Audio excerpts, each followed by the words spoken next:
As one of the missing Century series fighters, the XF-108 long-range interceptor had great promise. In the North American tradition, the F-108's sleek lines and graceful shape evoked a sense of speed and unbridled performance.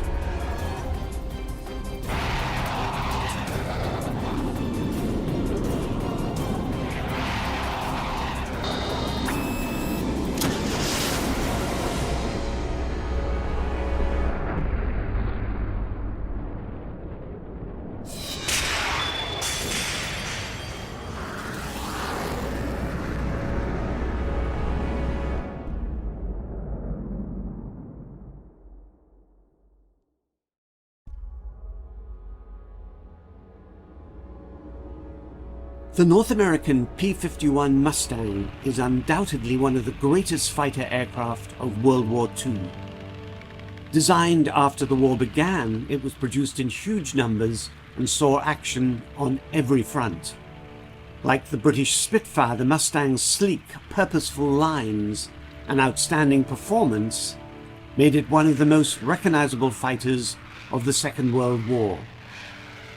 It was also the beginning of a long line of superb fighters built by the talented team at North American.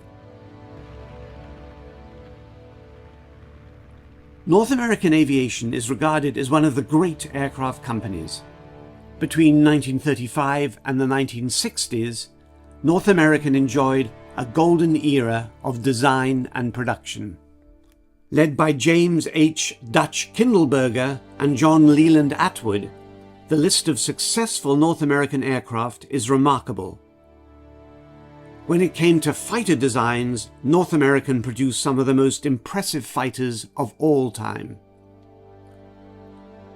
The P-51 Mustang is considered by many to be the finest fighter of World War II. This was followed by the remarkable F-82 Twin Mustang, which saw action during the Korean War. When Soviet MiG-15s appeared over the skies of Korea, the US were ready with the outstanding F-86 Sabre. And as speeds increased, North American answered with the all-supersonic F-100 Super Sabre. It was an impressive record, but not all the fighters submitted by North American made it to production.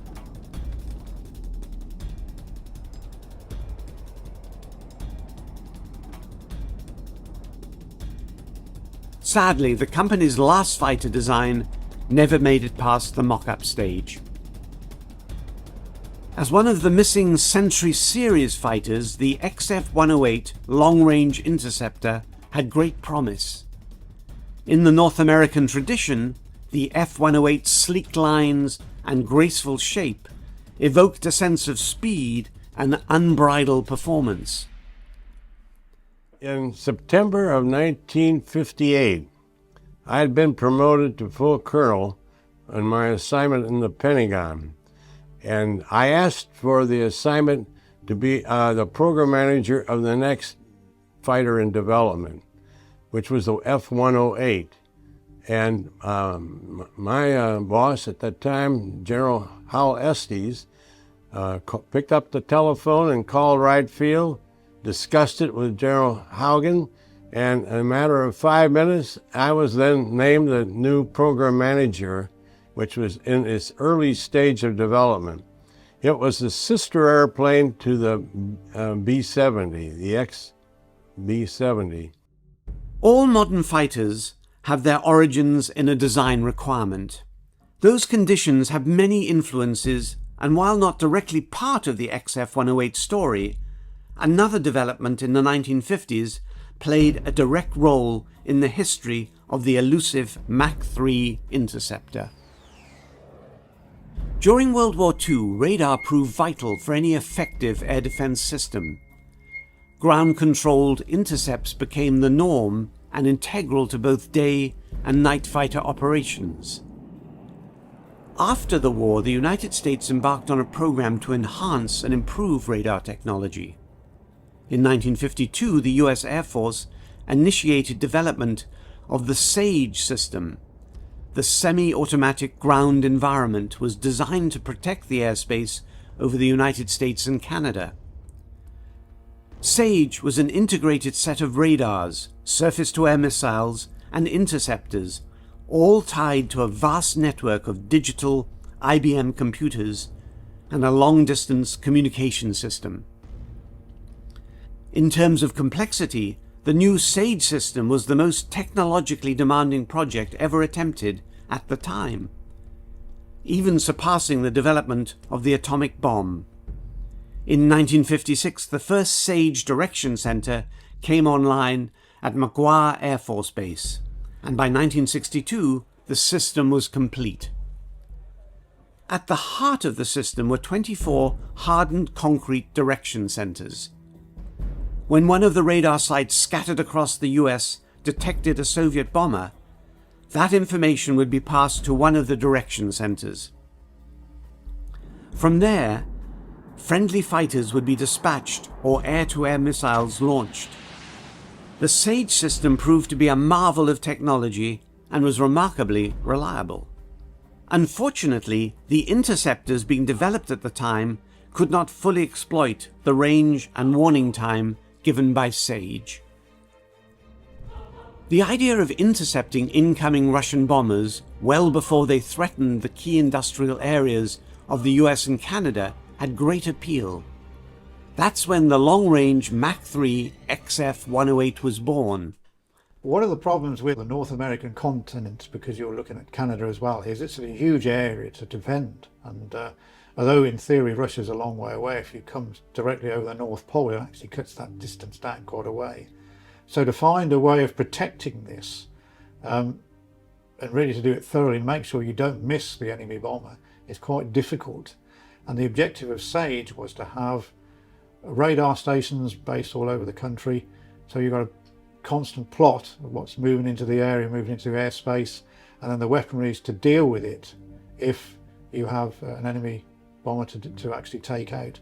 And that's either surface-to-air missiles from shorter range or these long-range interceptors to deal with them much further out. The new SAGE system was a force multiplier, but the fighters in production at that time didn't have the range or firepower to fully exploit its capability. For some, the most logical solution was to turn a B-47 Stratojet medium bomber into long-range interceptors, armed with dozens of air-to-air missiles. This idea, however, was never taken seriously. While the Pentagon agreed with the need for a long-range interceptor, no development program was put forward. Air Defense Command was, however, very insistent, and in October 1953, attempted to gain formal Air Force approval for a new interceptor. They also added some overly ambitious requirements for their new aircraft. The first was the capability to attack an incoming bomber from both the rear and from head-on. The radar had to have an airborne moving target indicator and an anti-chaff synchronizer. Air Defense Command also wanted a 3-bomber per kill mission. Armament included 270 2.75-inch rockets, 18 Falcon missiles, and 3 nuclear rockets. It was a tall order. Either the Air Defense Command had little faith in the reliability of the weapons, or the ability of the pilots to shoot straight. Well, the air defense system that we had in this country in the early days, we had the F-101 built by McDonnell.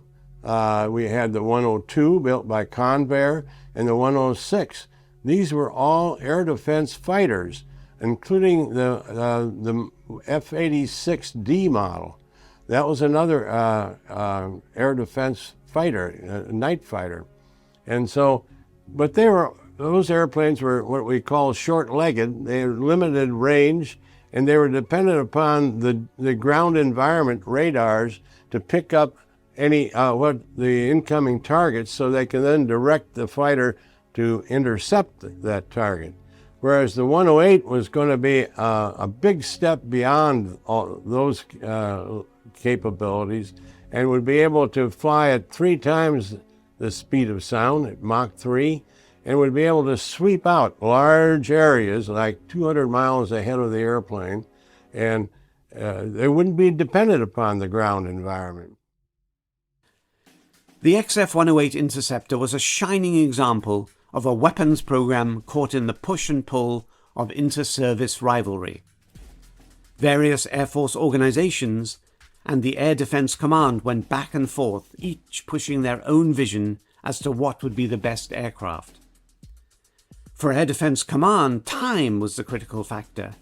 They wanted a fighter operational by January 1958, which meant eliminating any industry competition. To speed the process, unsolicited designs were proposed. Two were considered. One was from Northrop in the form of a Super Scorpion, and the other a two-seat version of the F-101 Voodoo from McDonnell Douglas. Back at Air Force headquarters, the first requirements for a new fighter were being sketched out. It would be an all-weather, twin-seat, twin-engine aircraft with a radius of 1,000 miles. It would also operate inside the SAGE network with the capability of independent interception. Studies conducted by the Wright Air Development Center concluded that both the Super Scorpion and the two-place F-101 would not provide the needed performance for a long-range interceptor. Air Force headquarters realized that any new fighter would not be operational before 1960. To expedite the process, requests for proposals were issued in May 1954. 7 proposals were received, but none were really satisfactory. Finally, after what seemed like an endless struggle between Air Defense Command and Air Research Development Command, a new requirement for a new long-range interceptor experimental was issued by ARDC. The new fighter was to have a speed of Mach 1.7 at 40,000 feet with a 1,000-mile radius of action. On October 11, 1955, study contracts were issued to Lockheed, Northrop, and North American. Due to funding constraints, the Air Force was forced to select a single contractor, with North American coming out on top. On June 6, 1957, North American was issued a contract for 2 prototypes for a long-range, high-performance interceptor, designated XF-108. This would be North American's last fighter design. Even at this stage, arguments continued as to whether the new fighter should be a long-range or a medium-range interceptor. The final answer would be both. The F-108 was designed primarily as a long-range interceptor with a medium-range capability. Not surprisingly, the medium-range idea was largely ignored. There were also reports the F-108 was to be a long-range escort fighter for the new XB-70 Valkyrie, but this never was the case. At the heart of the F-108 was its new airborne radar system. Both Hughes and RCA had fire control systems that would work with the F-108. Both were evaluated, with Hughes winning the contract. The F-108 long-range interceptor was proving extremely expensive. By the beginning of 1958, it was burning through more than $3 million a month, and that didn't include the effort by Hughes and the fire control system. Even at this point, performance estimates were still very rough, but encouraging. Powered by 2 General Electric J93 engines, each developing 38,000 pounds of thrust, the new F-108 was to be a long-range, high-altitude supersonic interceptor capable of destroying supersonic enemy aircraft. Unlike the XF-103, which was designed for high Mach dash speeds, the F-108 would cruise at Mach 3 at 70,000 feet. The power plant for the F-108 were 2 General Electric J93 turbojets, each of them creating 23,700 pounds of thrust. There was 3 GAR-9 air-to-air missiles, which eventually were to be redesignated AIM-47, and they would have been carried in an internal weapons bay. All at weight is 100,000 pounds, and the aircraft were designed to fly towards Mach 3 at altitudes of up to 80,000 feet with a phenomenal rate of climb.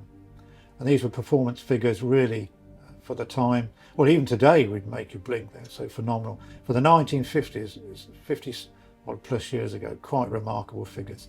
And as needless to say, the actual process of designing and developing this would cost a lot of money and would actually bring the aircraft down in due course.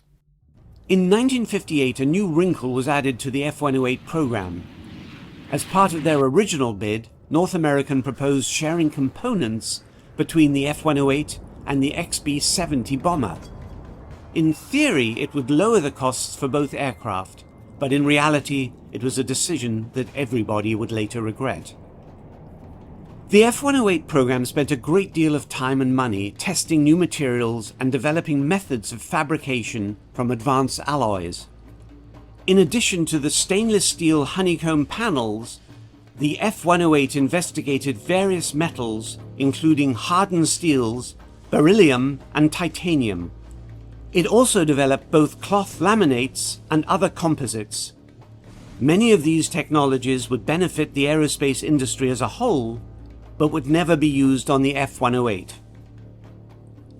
North American was also designing an escape capsule for both the F-108 and the XB-70, releasing a canopy and successfully ejecting from an aircraft. Streaking along at 2,000 miles per hour at 70,000 feet was next to impossible. For the F-108, both the pilot and radar operator would have individual escape capsules. When trouble struck, an internal clamshell door would slide up over each crewman, completely enclosing them.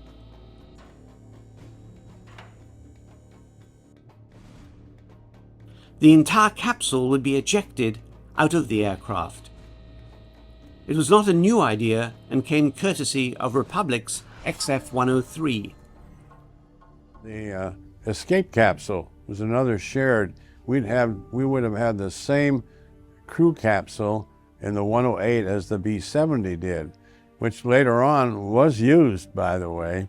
And so I always have felt a close connection to the B-70 program as a result of the interrelationship of the two. They use the same technology.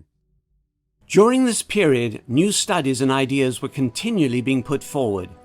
One study evaluated the effects of installing an aerial refueling capability. Others looked at thrust reversers, a boron-based high-energy fuel instead of the regular JP6 jet fuel, and whether different engines would improve performance. Even with all the additional studies, progress was being made. The Hughes ASG-18 radar system had passed the mock-up stage and was considered feasible and acceptable. The ASG-18 was to be the first pulse Doppler radar developed in the United States. It would also have a look-down, look-up capability, but as powerful as it was, it could only track one target at a time. But troubles began to mount and delays set in. On November 19, 1958, the operational date for the F-108 was pushed back to mid-1963, and the number of prototypes was cut from 31 to 20. The first flight was also delayed by 3 months and scheduled for April 1960.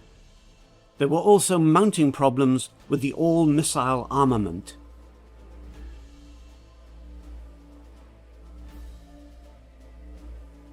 The F-108's armament consisted of 3 Hughes GAR-9 missiles. Large and highly advanced, the GAR-9 soon ran into a series of delays and changing requirements. The Air Force, unhappy with the progress of the semi-active homing radar, asked for a dual system consisting both of a semi-active and infrared seeker. This was a major headache for Hughes. The original missile had not been designed for 2 seekers and would have to be larger. Rocket motor development was also running into problems. By the time the GAR-9 was actually built, it had less power and was only capable of Mach 4, far from the planned Mach 6. Fortunately, much of what was learned developing the GAR-9 would be used for the US Navy's successful AIM-54 Phoenix missile. The F-108 as an air defense fighter, being able to fly at 3 times the speed of sound and having a new radar, 5 kW in power, was far more powerful than any other airborne radars, as developed by Hughes Aircraft, along with the GAR-9 missile that was developed by Hughes as well, an air-to-air.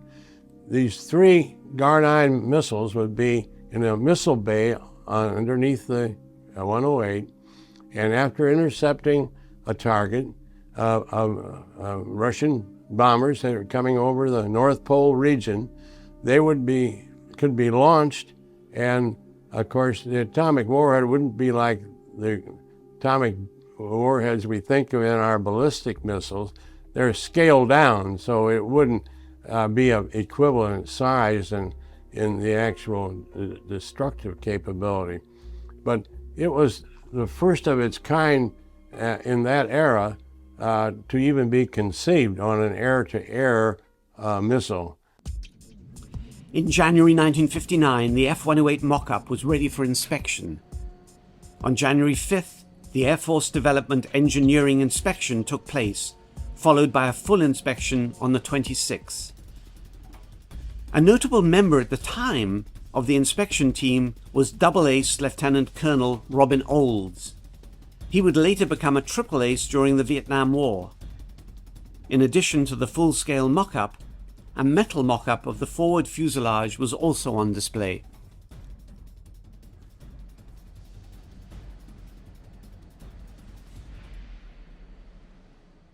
I spent a great deal of time at North American, and we had a mock-up of the airplane built where we called in our technical team and also the air defense people so they could have their inputs on how the cockpit might best suit them. So we had an ongoing program that, of course, I was hoping that it would continue. First flight for the Mach 3 F-108 was scheduled for March 1961 with an Air Force requirement of 480 aircraft. As with all combat aircraft, the F-108 was being viewed as more than just a long-range interceptor. One idea was to use the F-108 as a gap filler for the distant warning radars on the dew line. Based at remote Arctic airstrips, the idea was to keep a number of F-108s constantly airborne in order to eliminate gaps in the radar coverage. On May 15th, the aircraft was named Rapier, continuing a short-lived tradition of naming North American fighters after swords. As the project moved forward and support for the F-108 gathered momentum, funding became an issue. As good as the F-108 promised to be, the cost of the program would eventually overshadow all of the technological advances. As budgetary constraints began to take hold, there were other forces at play that would doom the F-108. The nightmare scenario of Soviet intercontinental ballistic missiles raining down on the US homeland in the early 1960s made the Mach 3 interceptor obsolete. Projects that included the F-108 and the XB-70 were soaking up funds now deemed necessary for America's own ICBM program. ICBMs were not only cheaper, faster, and more reliable, they were completely invulnerable to interception. There's strictly a money reason why the program was canceled, although later on, you see, we were competing in the Cold War with Russia, and at that time, the requirement for the 108 was built upon worrying about the Russian bombers coming over from Russia over the North Pole, and we'd be able to counter that by flying over Canada and being able to stop any intruders from coming from the north. Well, later on, the intelligence didn't support the bomber threat of the Russians to the extent that we originally thought. It was, again, a question of intelligence where they didn't have limited knowledge, and they extrapolated, obviously, to make sure that we were able to counter anything that might develop. But fortunately, the Cold War didn't go any further than it did, and we never needed an airplane for air defense purposes to that extent. On August 21, 1959, the F-108 was placed in the strictest austerity category. It would be the final nail in the coffin, and on September 23, 1959, the F-108 was officially cancelled. The harsh realities of the Cold War finally caught up with the F-108 Rapier and the dream of a Mach 3 fighter. Its legacy, however, continued. The Hughes-developed radar and weapon system found their way into the YF-12, the fighter version of the famous SR-71 Blackbird reconnaissance aircraft. 3 YF-12s were built and proved to be the only Mach 3 fighter to successfully fly for the US Air Force. Like the F-103 and F-108, the YF-12 program was cancelled in February 1968, ending once and for all the quest for a Mach 3 interceptor. In the end, North American adapted much of what was accomplished with the F-108 and put it into the A-5 Vigilante. It was the world's only Mach 2 carrier-based bomber and eventually saw extensive service with the US Navy as a reconnaissance platform during the Vietnam War.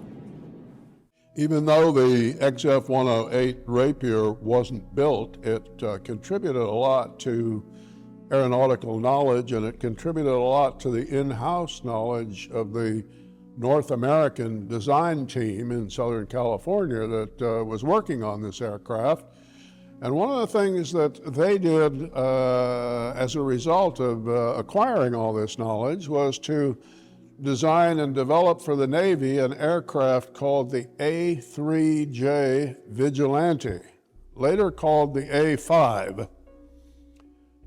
It was designed initially as a long-range nuclear bomber to operate from carriers in the days when the Navy was searching for a nuclear role for its aircraft carrier fleet.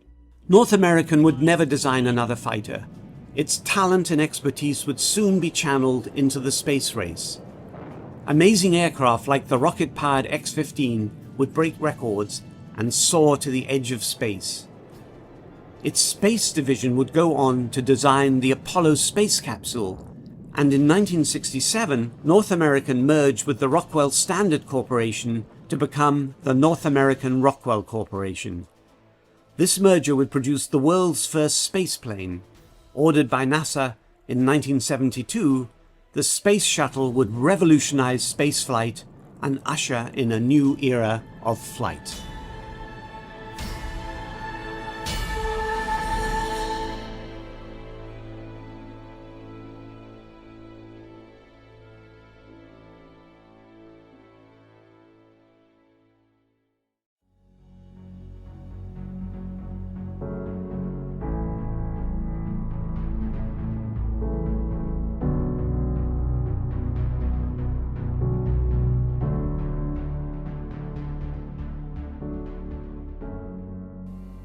At this time, I was told that I had been made a brigadier general. I learned later that General LeMay was in a meeting with Secretary McNamara.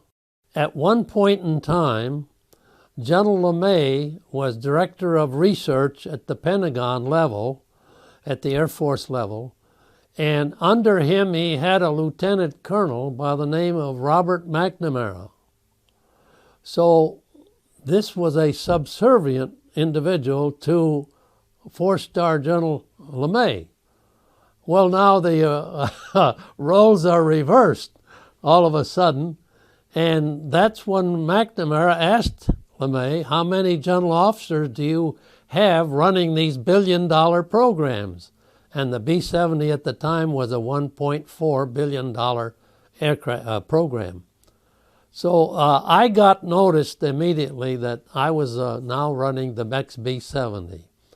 And it was kind of startling because all of a sudden I had to shift gears from being a director of laboratories to a program director, which is entirely different. The B-70 program at the time had been programmed to develop 3 aircraft. The number 3 aircraft would be the bombing navigation version. The first aircraft was pretty well handmade. The second airplane was made much better. And of course, the third airplane would have been perfect with the bomb nav system in it. But it was canceled when it was about 75% completed. In fact, I like to tell the story that characteristically in the Air Force, the bombing navigation system is traditionally late, 1 or 2 years late. The airplane is sitting on the ramp ready for that to be put in, and it's waiting for the delivery. In the case of the B-70, believe it or not, the bombing navigation system was on the dock, ready to be installed, and the airplane it was to be installed in was canceled.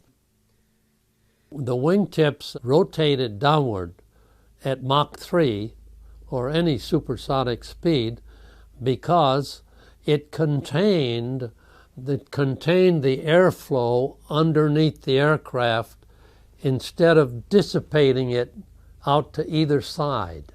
So the airplane was riding on the same thing a canoe does when it's powered. You know, it's up there on a crest.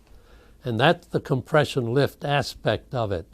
The engineers that designed it at North American figured that was what would happen, and they confirmed it in wind tunnel tests.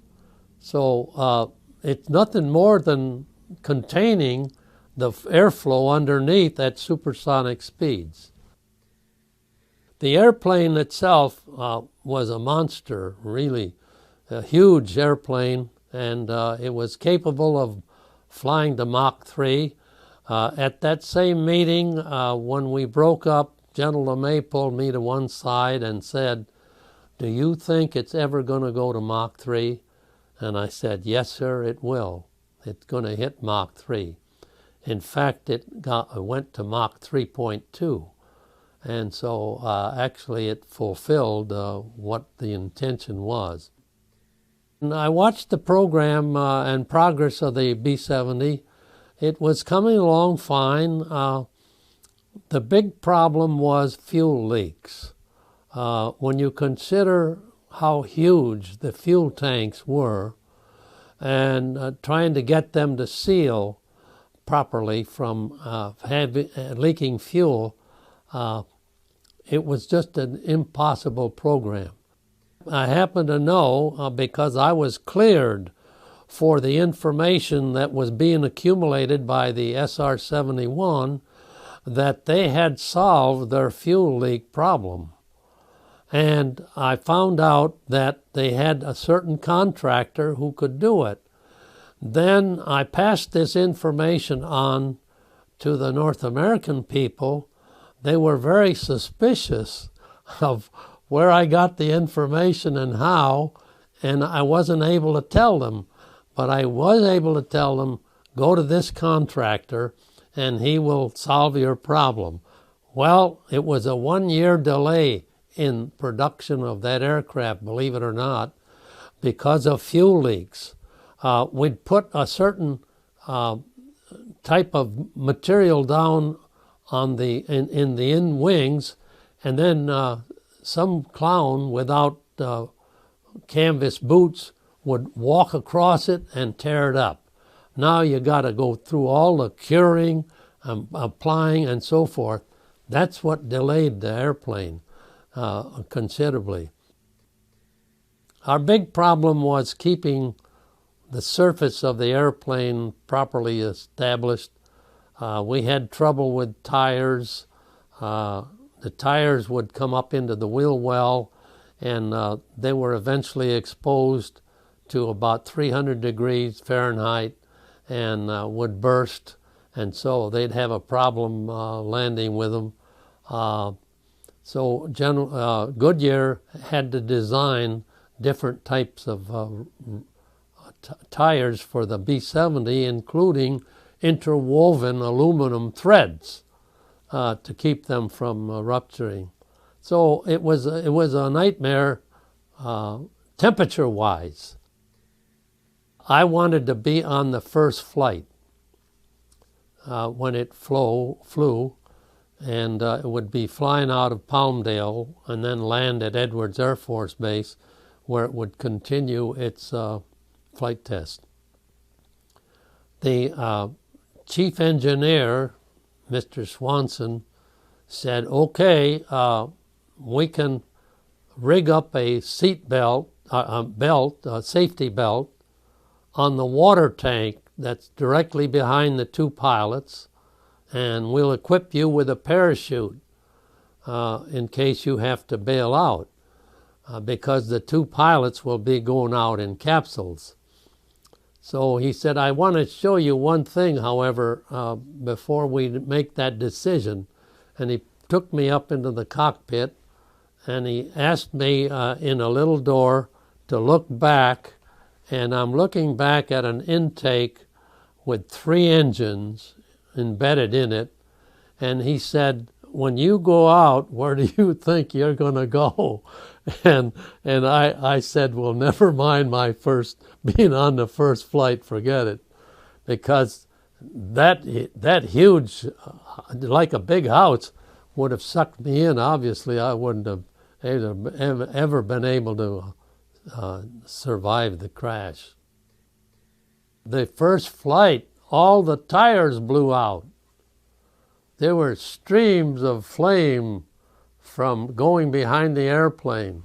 All of them blew out because the sensing device locked up all the wheels instead of taking the pressure from the cockpit and braking them gradually, as you now have on automobiles and so forth. They locked the minute they applied pressure, brake pressure to the both sides. The wheels locked, the sensing device malfunctioned, they locked, and they blew them all out. I was on the midpoint where they landed at Edwards.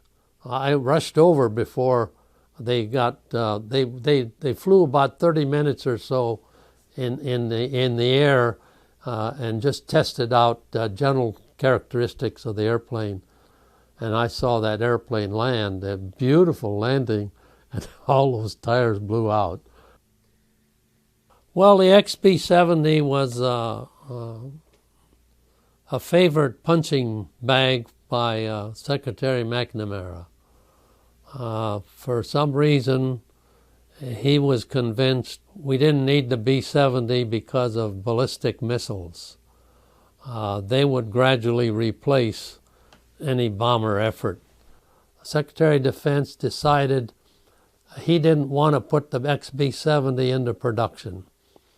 Then he suggested we continue the program until expiration of the funds to contribute technology to a so-called national supersonic transport program. So we did continue with the 2 aircraft, and of course the second aircraft was involved in a midair collision, and this was when I was in Japan with 5th Air Force. And it was just one of those tragedies that never should have occurred. And a lot of people were disciplined as a result. A GS-15 civilian, which is as senior as they get at the time, was reprimanded because he permitted a so-called photo flight to be authorized with 5 aircraft involved. the B-70 leading it, all equipped with General Electric engines. And so General Electric wanted to capitalize on this, and unfortunately the NACA pilot, NASA now, in a 104 got in too close to the overflow of the huge wing in the B-70 and was pitched up. His aircraft was long enough to take the tips off of the top of both rudders on the B-70. And I had chased the B-70 on a flight in a B-58, which has a lot more inertia. And I got in very close to the wing. When you're flying formation, you normally try to pick a point that you concentrate on to judge your relative motion. It was huge looking at the B-70 wing, and it was tough really to concentrate on any particular point. So I felt being sucked in to the flow over that wing, but the B-58 was large enough on its own that I got out of it. And I think that's what happened to the 104. It didn't have enough inertia and so forth to get back out once it got sucked in and it pitched.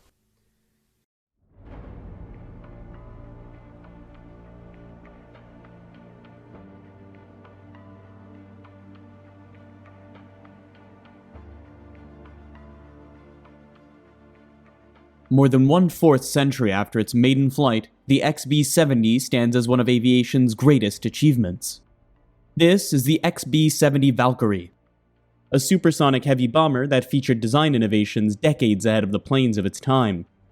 Yet, this revolutionary aircraft never went into service, because while it was being developed, the strategic picture changed. Designed as a replacement for the Boeing B-52, the XB-70 could travel at 3 times the speed of sound, employing technology that was well ahead of its time. The XB-70 is one of the best aircraft designs that never went into production. A decade later, a similar fate almost befell this plane, the B-1 bomber. Apart from modifications to the engine intake, the B-1B seen here looks very similar to its controversial predecessor, the B-1A heavy bomber. However, because of the evolution of technology, the B-1B in many ways was a very different aircraft.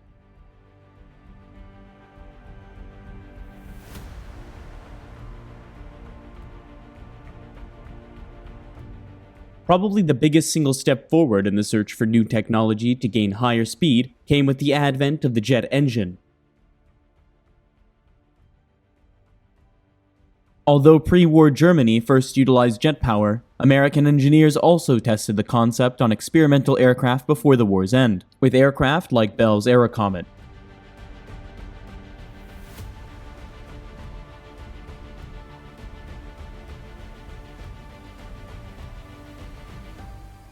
The first major development of the post-war year was the record-breaking Bell X-1 rocket-powered experimental aircraft.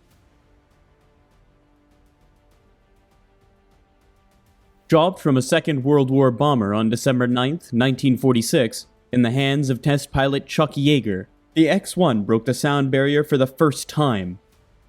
Further development produced the X-2, which flew faster and higher than its predecessor.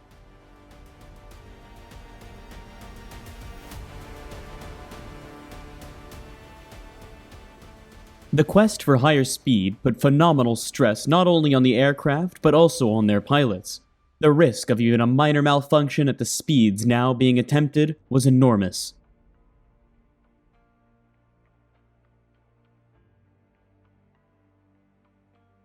Much of the data gathered by the X-airplane tests was used for military objectives. Faster aircraft would be harder targets to hit.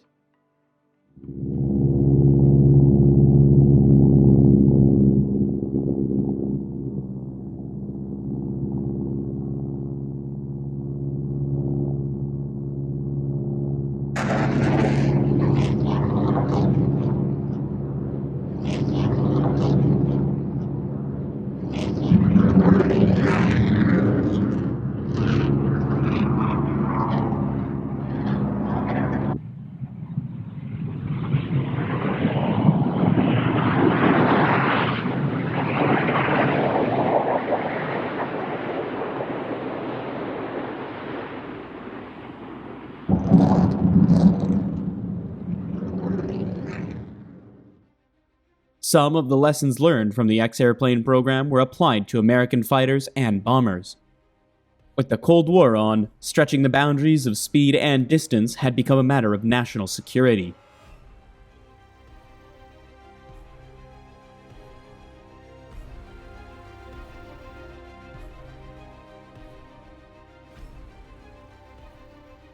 By the mid-50s, the Strategic Air Command, known as SAC, was deploying its first all-jet long-range heavy bomber, Boeing's B-52 Stratofortress, a giant plane with 8 jet engines suspended below fully swept wings. The B-52 could fly at speeds of 600 miles an hour with a large payload.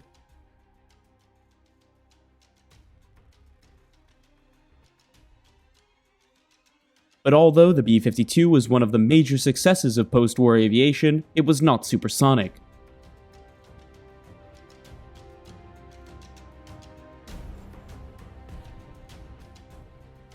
The next step in the quest to increase the speed of bomber aircraft came with the B-58 Hustler.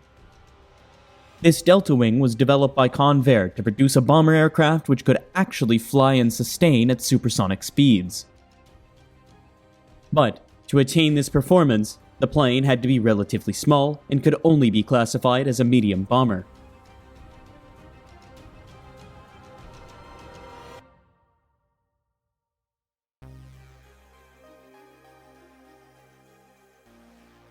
During the early 1950s, when Soviet America tensions ran high, SAC wanted a bomber at least as large as the B-52, but faster than the Hustler.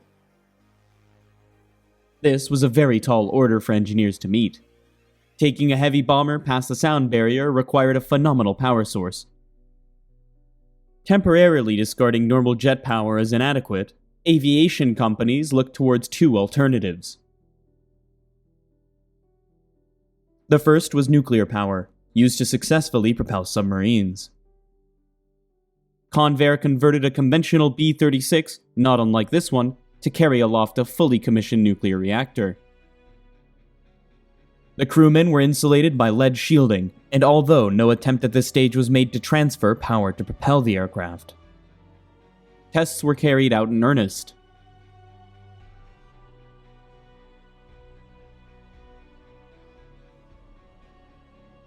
Various designs were put forward for bombers which would at least in part be nuclear-powered. However, the biggest problem here was the ramifications of a nuclear-powered plane crashing in a populated area.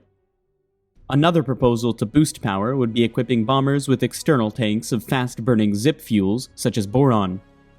Prior to the plane making its final dash to its target, the enormous fuel tanks would be dropped, lightening the aircraft for attack. But an ingenious solution to the problem came forth from North American Aviation. The company had refined the concept of compression lift. Their plan called for mounting 6 enormous jet engines in a tapered shape under the aircraft, thus forcing air away from the center section at high speed.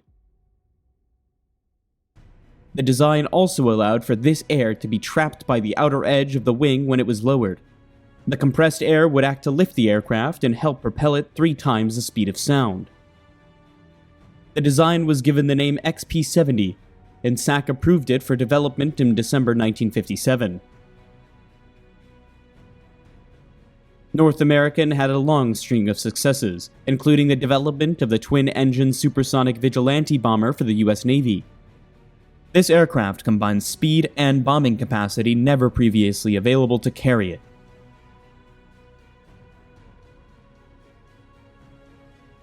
But now, having put forward the compression lift concept for a high-speed bomber, North American's big problem was heat.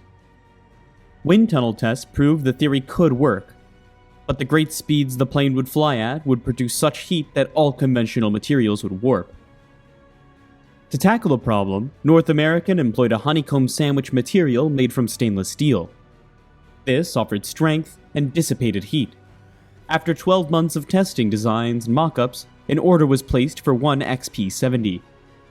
But the aircraft, now called the Valkyrie, was in for a stormy time. But at least the concept was still alive, and its proponents hoped it still might ultimately be accepted for military use. By 1963, at least one aircraft was well underway.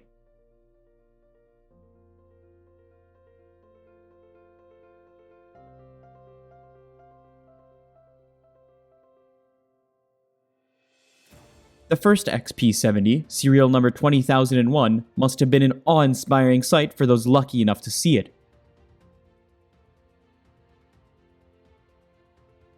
But it was not until May 11th, 1964, when the press and public were given their chance to marvel over North American's sleek white wonder.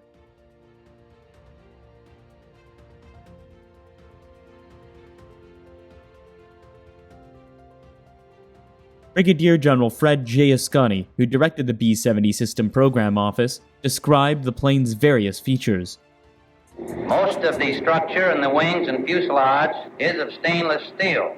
These are our now famous honeycomb core sandwich panels, and many of the outer skins on these honeycomb panels are as thin as 7/1000ths of an inch.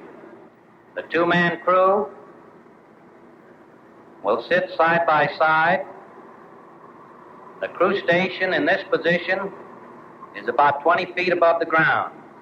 All of the space aft of the crew compartment is taken up by fuel, both in the fuselage and in the wing. Before the XB-70 was poised at the downwind end of Palmdale's 12,000-foot runway for its first flight, numerous ground tests would have to be performed. Shortly after its debut to the public, the aircraft was again up on jacks, while its electrical and hydraulic support systems were thoroughly tested. All moving surfaces were subject to vigorous testing.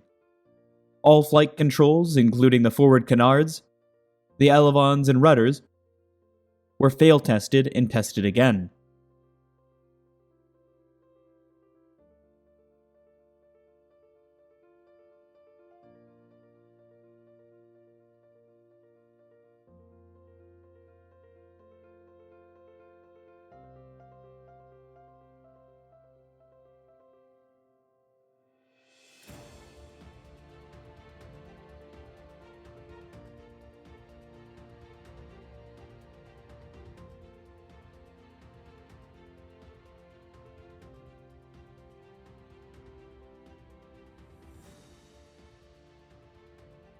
Like so much of the XB-70, the landing gear, which had to support the plane's phenomenal weight as well as the added stress of landing and takeoff, was for the time a unique and brilliantly designed feature.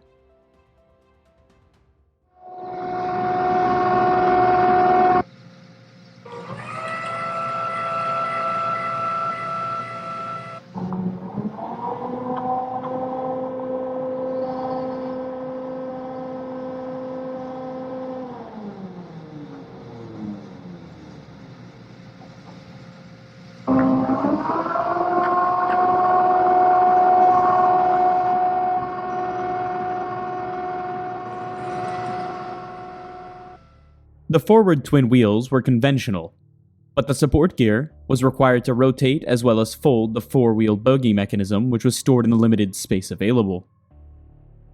The whole process of extending and retracting the clever but complex gear could be achieved in little over 20 seconds.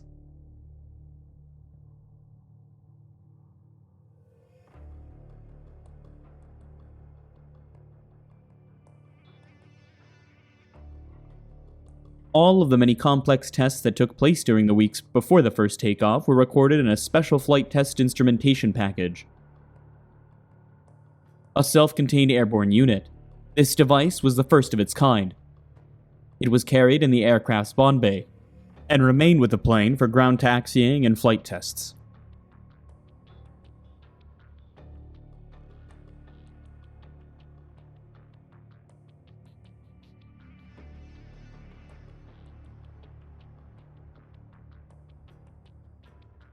The XB-70 prototype was also subjected to vibration tests that were designed to expose the gigantic fuselage and wing surfaces to the effects of vibration far beyond the point it might encounter in flight.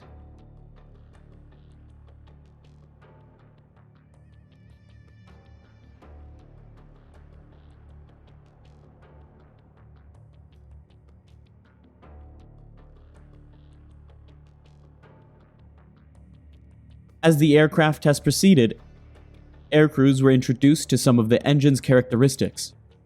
Here at the Arnold Engineering Development Center in Tennessee, a J93 engine was set up in a simulation of the Valkyrie. The engine was installed in a test chamber to give the flight crew their first experience with its enormous power. The conditions were artificial but similar to what the crew would experience in flight.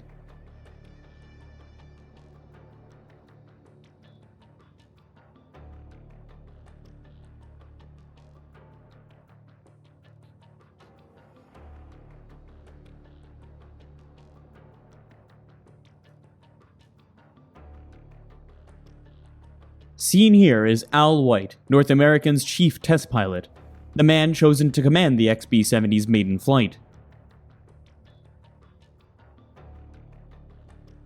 With him is Air Force Colonel Joe Cotton, the co-pilot for much of the early test program. The backup crew shown here are Van Shepard, from North American, and Lieutenant Colonel Fitzhugh Fulton.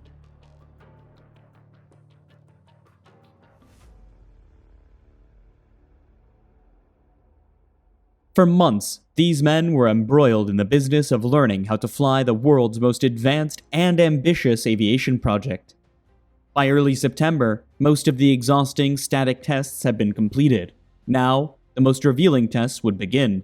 Tests with the aircraft in motion, then, eventually, tests of the XB-70 in flight. Before the engines were fired up, the complicated in-flight recording systems were primed to record every technical event as it occurred.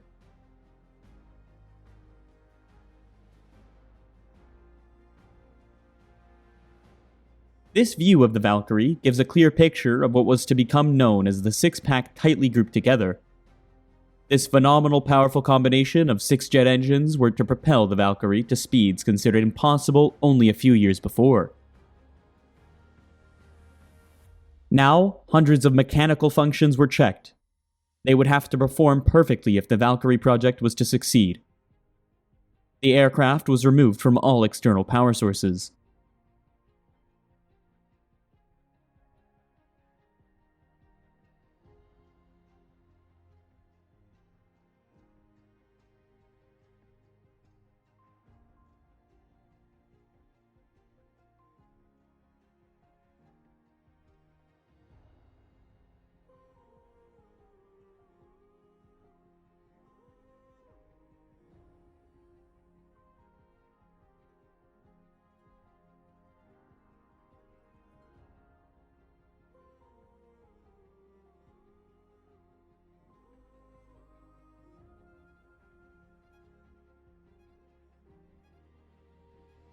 After a series of taxi runs, pilots and technicians were satisfied that the Valkyrie was ready for its maiden flight.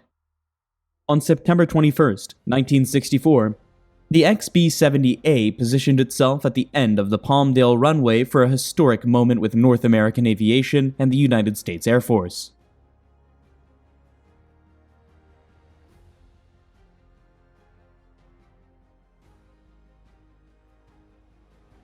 Here, as planned, White and Cotton were in the cockpit. At exactly 8:38, the Valkyrie took to the air for the first time to begin a series of epic-making test flights.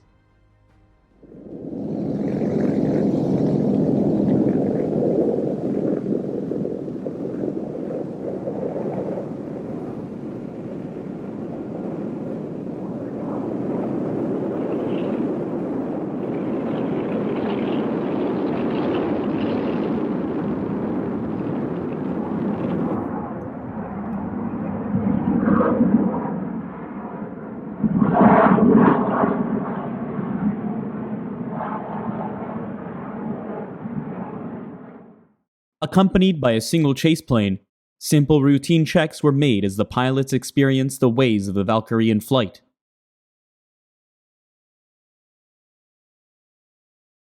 One of the first tasks was to retract the aircraft's advanced landing gear, but the mechanism failed to respond.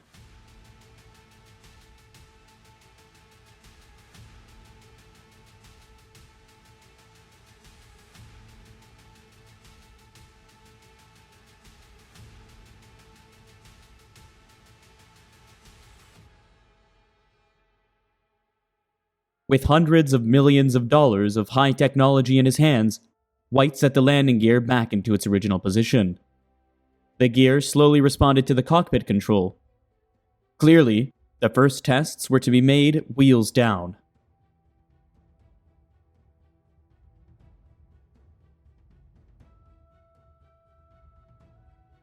Nevertheless, an alternative plan was available, and the plane continued on its maiden flight, although one engine was shut down when a warning light flashed. Over 60 minutes of valuable testing was gained by the time the aircraft headed back home to Edwards Air Force Base. 20 feet. 30. 20. 10. 5. And you're on. For beauty. Left gear. Left gear. On landing, one of the rear brakes locked, setting that landing gear on fire. Sitting 20 feet above the ground, with the aircraft handling impeccably, the crew had to be told to the fire by the chase plane.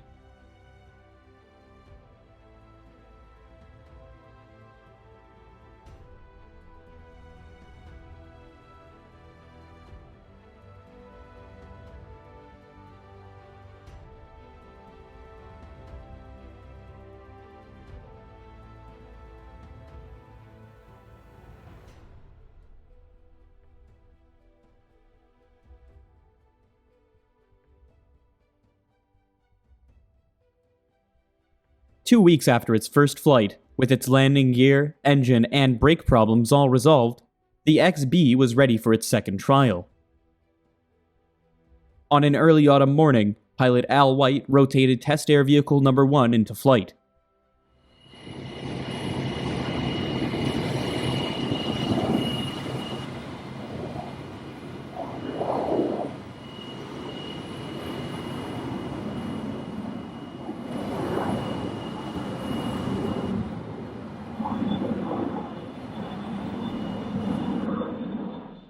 This time, there were two chase planes so the landing gear retraction could be viewed from both sides. A second attempt was made to lift the gear in flight.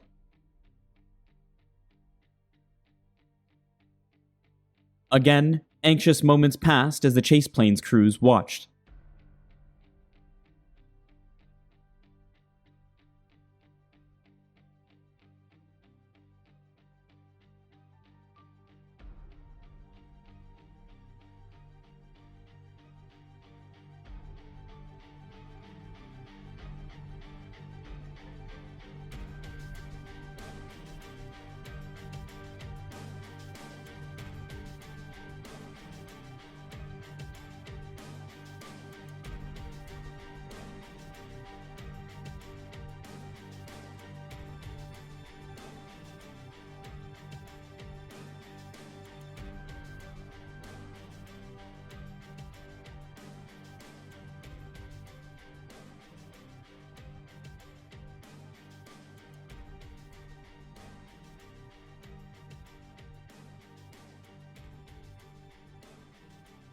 Now, with the landing gear stowed away, the Valkyrie could begin tests at higher speeds.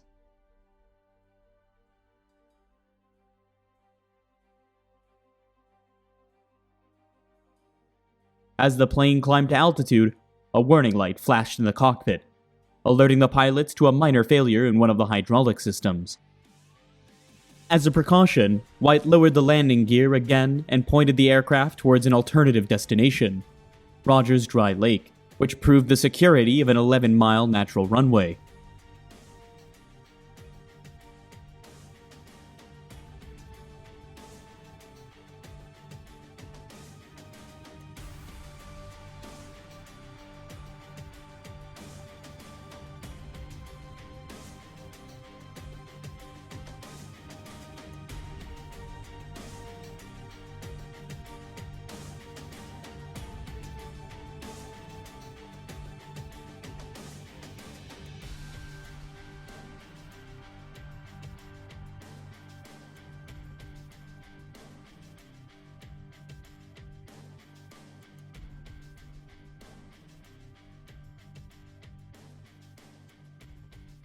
The approach was smooth, the brakes operated effectively, and the Valkyrie made a perfect landing. After the flight, it was learned that a fractured pipe had set off the warning light. but considering the enormous complexity of the aircraft, this and the other problems encountered were hardly unexpected. The pilots reported that the Valkyrie behaved in a predictable and comfortable manner. They were coming to terms with the world's most powerful aircraft. While the first prototype was being tested, construction of the second XB-70 proceeded steadily. The massive tubular fuselage was married to the six-pack. The enormous white fins that would direct the Valkyrie were already in place.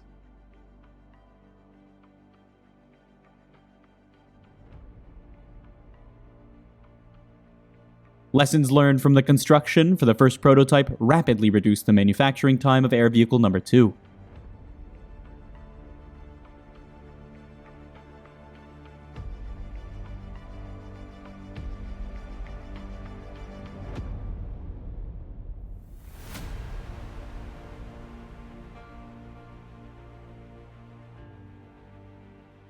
The second aircraft differed from the first in a subtle design change.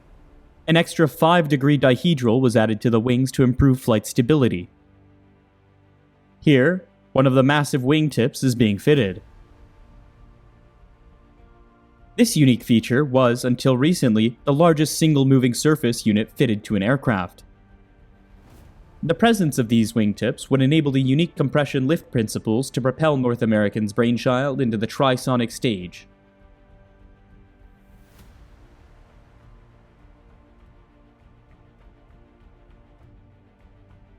Back at Edwards, Air Vehicle Number 1 was rising into the sky again.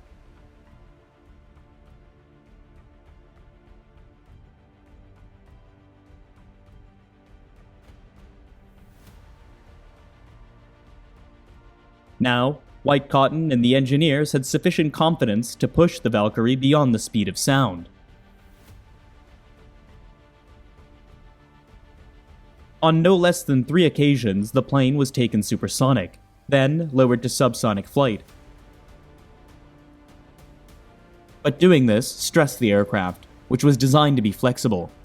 As a result, much of the thick white paint that covered the aircraft's surface flaked and peeled away. But all concerned would have agreed that it was a small price to pay to get the XB-70 past the speed of sound.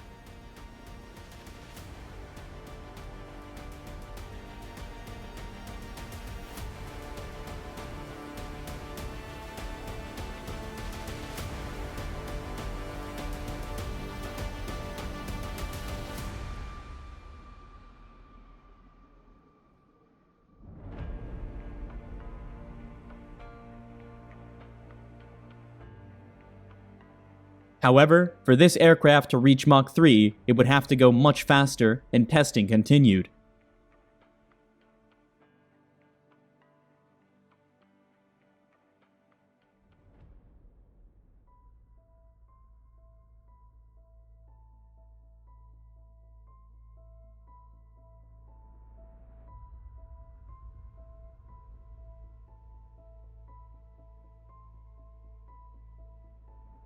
October 24th saw the plane's fourth takeoff at approximately 40,000 feet.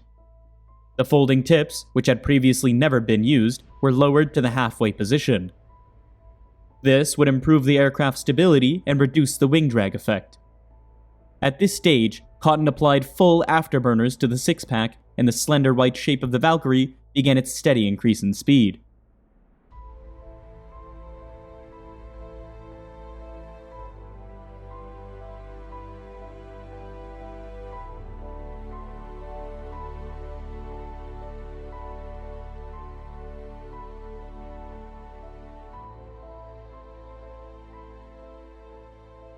On October 14, 1965, during its 25th flight, at an altitude of 70,000 feet, wingtips fully lowered, Air Vehicle Number 1 reached its goal, 3 times the speed of sound.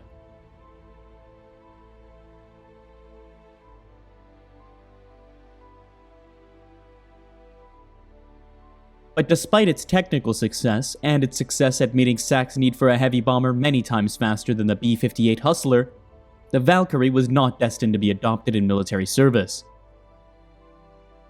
The Air Force, knowing the plane would not be accepted as a bomber, had tried to acquire 150 Valkyries for a reconnaissance role. but the survivability of high-flying planes over enemy airspace was now considered doubtful. Soviet anti-aircraft missiles had managed to down a U-2 spy plane which could fly at heights previously considered safe from any attack.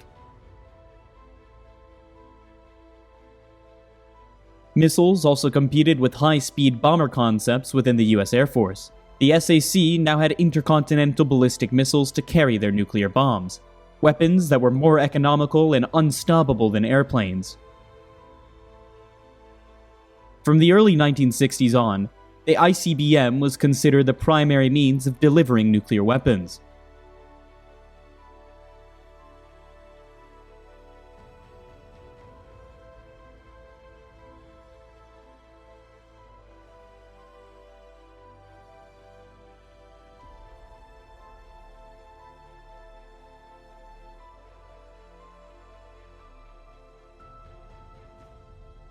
The ICBM also allows the Navy to play a role in strategic bombing, as its submarines offered platforms that were highly mobile and could not be detected. An enormous advantage that the Air Force bombers would not enjoy until the advent of the B-1B and the B-2.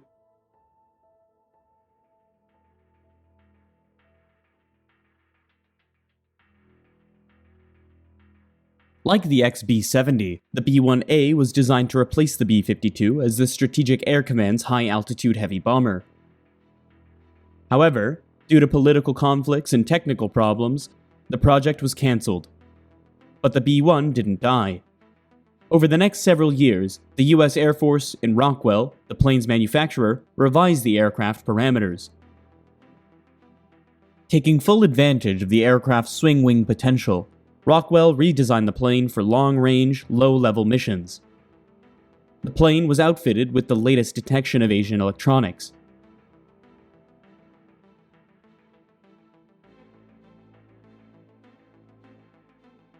But the major difference between the B-1A and the B-1B is that simply the later model, although the product of considerable technical innovation and years of additional development, was actually made to be slower than its predecessor.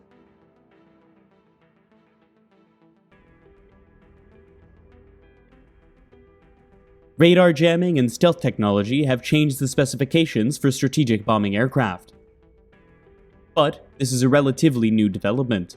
For much of the century, the military constantly sought faster and faster planes. The XB-70 faced an uncertain future. Despite the Pentagon's decision not to deploy its supersonic bomber, Air Force testing of the two XB-70 prototypes continued. One unique feature of the plane, the crew escape capsule, was a masterpiece of engineering.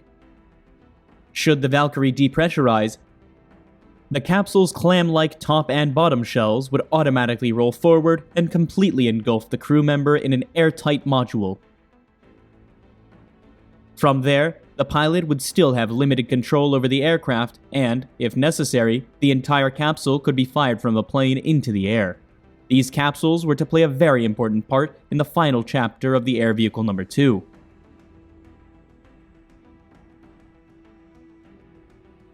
Seen here, with its slightly raised wings, the Air Vehicle No. 2 takes off on a routine test mission on June 8, 1966.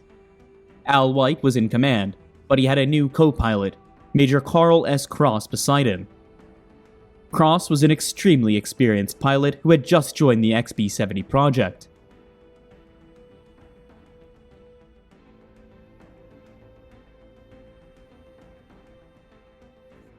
At 8:27 in the morning after testing, the Valkyrie joined the formation with 4 chase planes. The event would be recorded by an accompanying Learjet. The exercise was simple enough and shouldn't have presented any problems. On the Valkyrie's inside right was an F-104, flown by test pilot Joe Walker. Walker, who was slated to join the XB-70 program, probably had more supersonic experience than any man alive. He recently completed a flight program on North American's X-15, the fastest plane on Earth.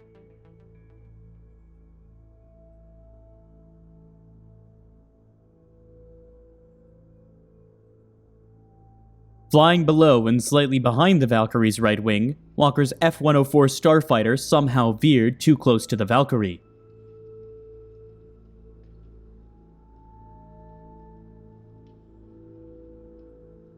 This shot, taken from the aircraft on the Valkyrie's left, is reversed to give some indication of what Joe Walker may have seen moments before his starfighter collided with the XB-70's wingtip.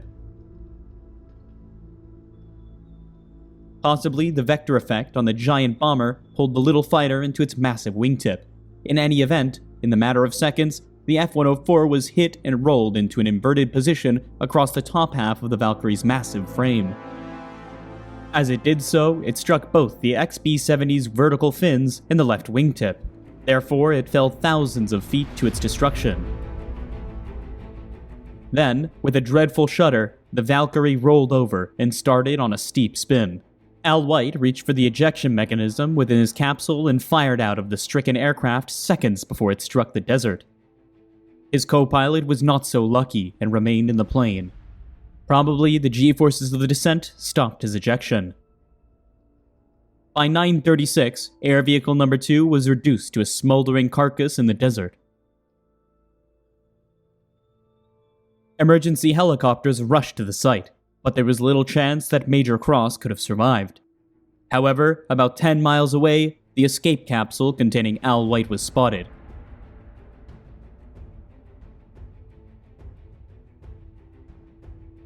Al was badly injured, and over the next several days, his life hung in the balance. His capsule had not landed correctly, but mercifully, his pilot seat had broken when it reached the ground, reducing the impact.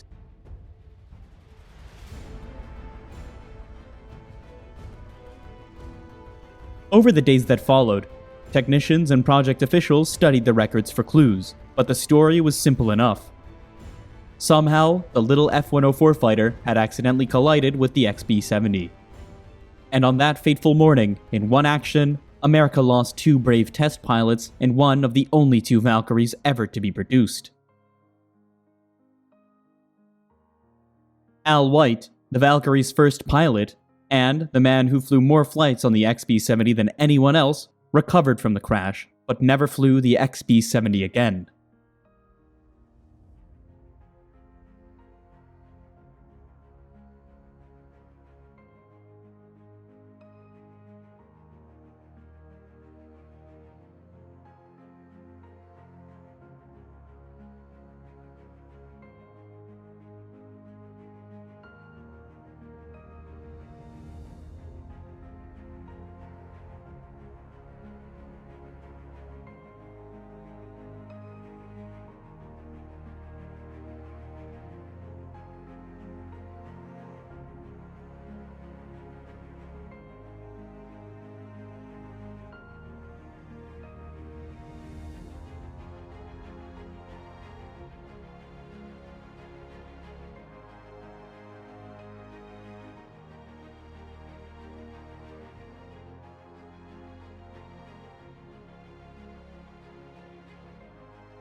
After Air Vehicle Number 2 crashed, the remaining XB-70 continued to be tested over a period of 5 years.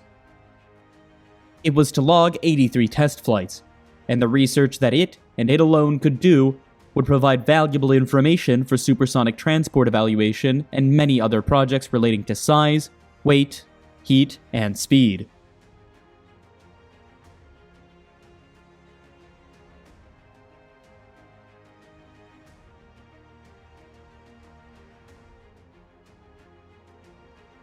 But in some ways, the Valkyrie had also been a military success. Years later, it was learned that the Soviet Union so feared the potential of the XB-70, but it had tried to develop its own smaller version.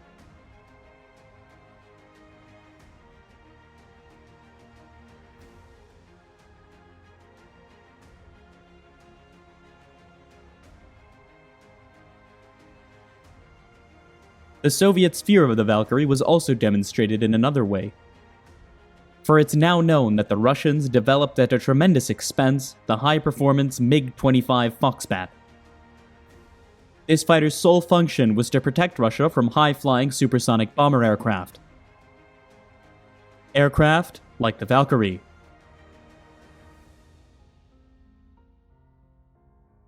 The paradox was that it seems likely that Russian scientists used North American vigilante bombers as patterns for the Foxbat. The similarities are just so close, both in size and in shape, that it seems certain that the Soviet designers used American research of the early 1950s to protect the Soviet Union from American bombers of the 1960s.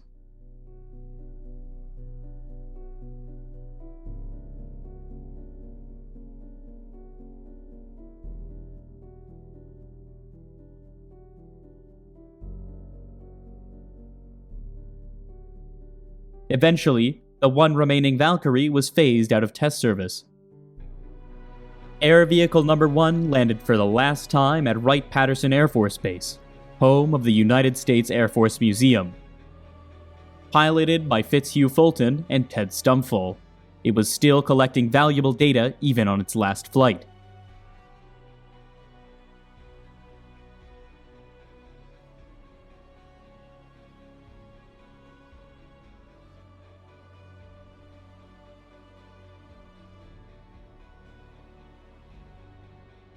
Shortly before it was signed over to the museum curator, complete with its logbook and a brief ceremony, one of the pilots is reported to have said, "I would give anything to keep the Valkyrie in the air, except pay for it myself."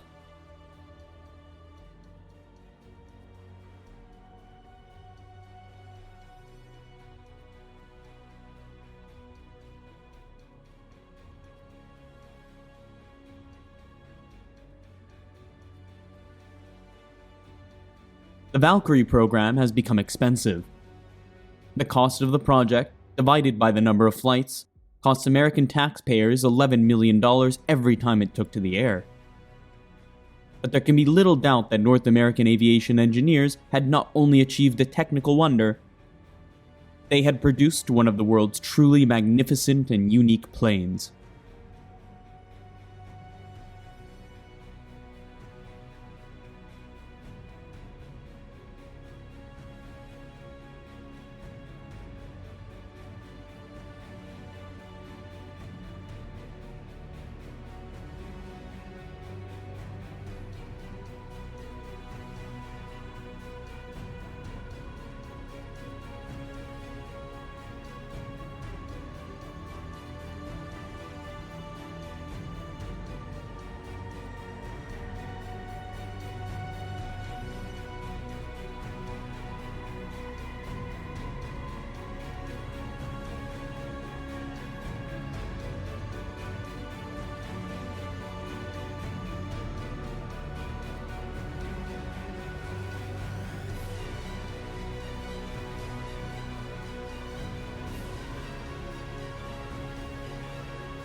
So there were two XB-70s built only to be used for test, and they were extremely effective. They went 3 times the speed of sound, flew nearly to 80,000 feet, and the test program was very successful. Unfortunately, there was an accident in 1966 that had nothing to do with the test. It was an air-to-air collision. But the test program was extremely successful. And everything about the XB-70 is exotic. Every single thing about the XB-70. It had wingtips that drooped down to take advantage of something called compression lift. And basically the idea is the XB-70 at supersonic speed is creating these shock waves. And engineers figured out a way to harness those shock waves so that the XB-70 actually rides on those shock waves. And it generates additional lift. And the wingtips, which were alone as large as the wings on an aircraft, a smaller aircraft, would droop down and help contain that compression and take advantage of the compression lift.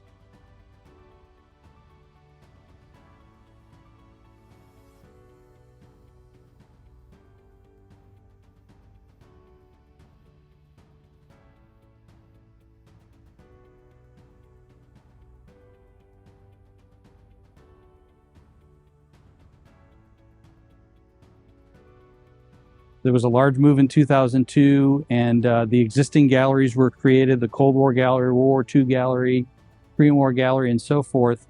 And the idea was to move all of the aircraft that were research and development, move them together in one place. And unfortunately, that place was on the guarded side of the base.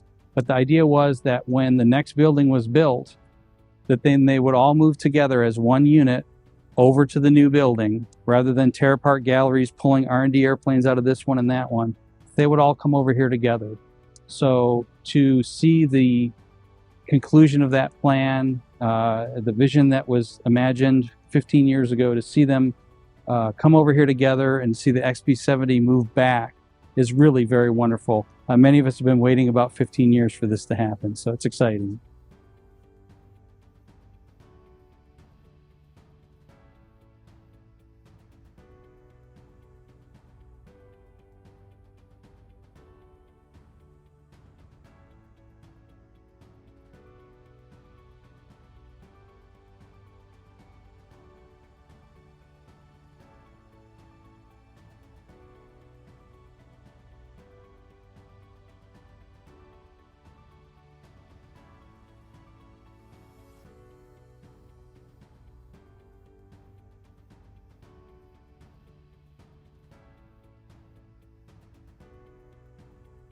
Another part of the XB-70 were its advanced engines. They were test engines. They were not production engines. In fact, there are only about 30 or so J93 engines built. It used a special fuel, JP6. And the thrust of a J93, one of these engines on the XB-70, is equivalent to the thrust on a frontline advanced fighter flying today. We've been very fortunate to be able to see some of these aircraft moving in and see this gallery beginning to form. We're very excited when we'll be able to show the public in 2016, and they'll be able to see the Research and Development Gallery, the Space Gallery, the Presidential Gallery, and the Global Reach Gallery. And the staff here is working feverishly to get to that date, and so the public can finally see these wonderful artifacts on display.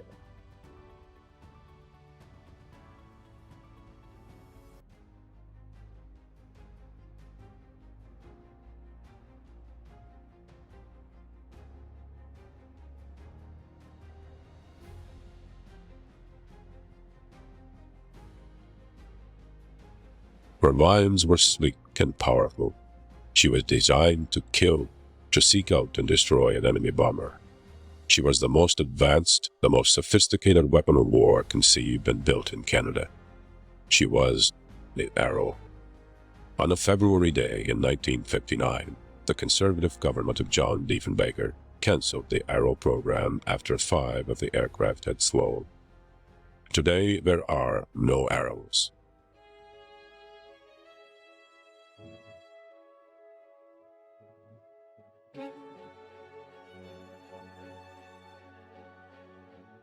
And there is film of the Arrow in flight, smuggled out of the Avro aircraft plant near Toronto in defiance of a government order to destroy not just the plane, but seemingly all evidence of its existence.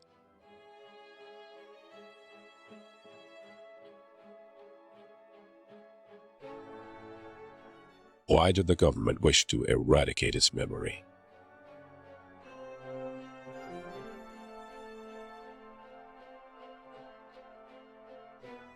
The tragedy of the Arrow, like so many tragedies, began in hope and optimism. At the end of the war, Canada was in a position to become one of the world's leading manufacturers of aircraft. The Avro Company, formed in 1945, was a symbol of faith in the future. We had been building Lancaster bombers for war. Now we would build both commercial aircraft for peace and fighters to protect the peace. The architects of this policy were a canny Canadian cabinet minister, C.D. Howe, and directors of the British aircraft firm, Hawker Siddeley. Among them, Sir Roy Dobson, the hard-driving Lancashireman who had virtually created the Lancaster bomber, and who now became Avro's first president. The company's first general manager, here on the right, was an impatient young Canadian, Fred Smythe. Avro brought together a talented team of young designers and engineers, many of them from England, like James Floyd. The age of the jet was beginning. But before the tragedy of the Arrow could unfold, another disaster was in the making. In 1946, the company embarked on its first project, a 4-engine passenger jet, which they hoped to sell to Trans-Canada Airlines, later known as Air Canada. TCA was intrigued by the idea of being the first North American airline to offer a jet service, intrigued and perhaps frightened.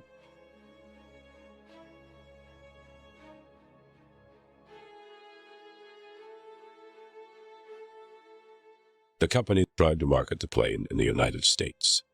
There was a triumphant publicity flight to New York, carrying the world's first jet airmail, and the New York Times said, "Uncle Sam has no monopoly on genius." Now, national airlines ordered 4 of the aircraft, with an option on a further 6.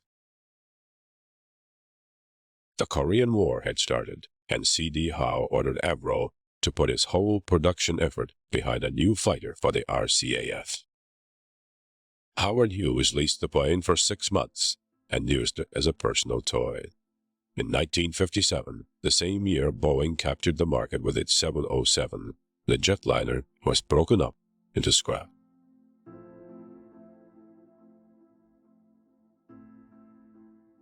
Between the jetliner and the Arrow, there was one success story, the CF-100. In 1949, Avro had begun work on a new fighter. The National Film Board chronicled its birth in Screaming Jets. Behind locked doors, Avro Canada worked to fill a top priority order from the Air Force. And now the reps are coming off Canada's hush-hush night fighter, the CF-100. The CF-100 was a twin-engine, 2-man day and night fighter, the first built in Canada to the RCAF's own specifications. It was eventually to be powered by the company's own Arenda engines. With the failure of the jetliner, Avro were now dependent entirely on military contracts, and the stakes were high. In the expectant stillness of the hangar, the men who built the plane are tense with excitement. Each man wonders, had they miscalculated somewhere, or will it scorch off beautifully into the sky?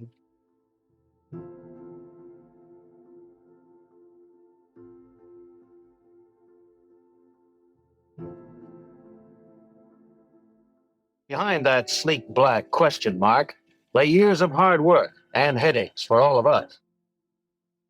And there were a few headaches to come. In 1951, the CF-100 was still a long way from its successful future. But it did bring into the company a handful of brilliant test pilots.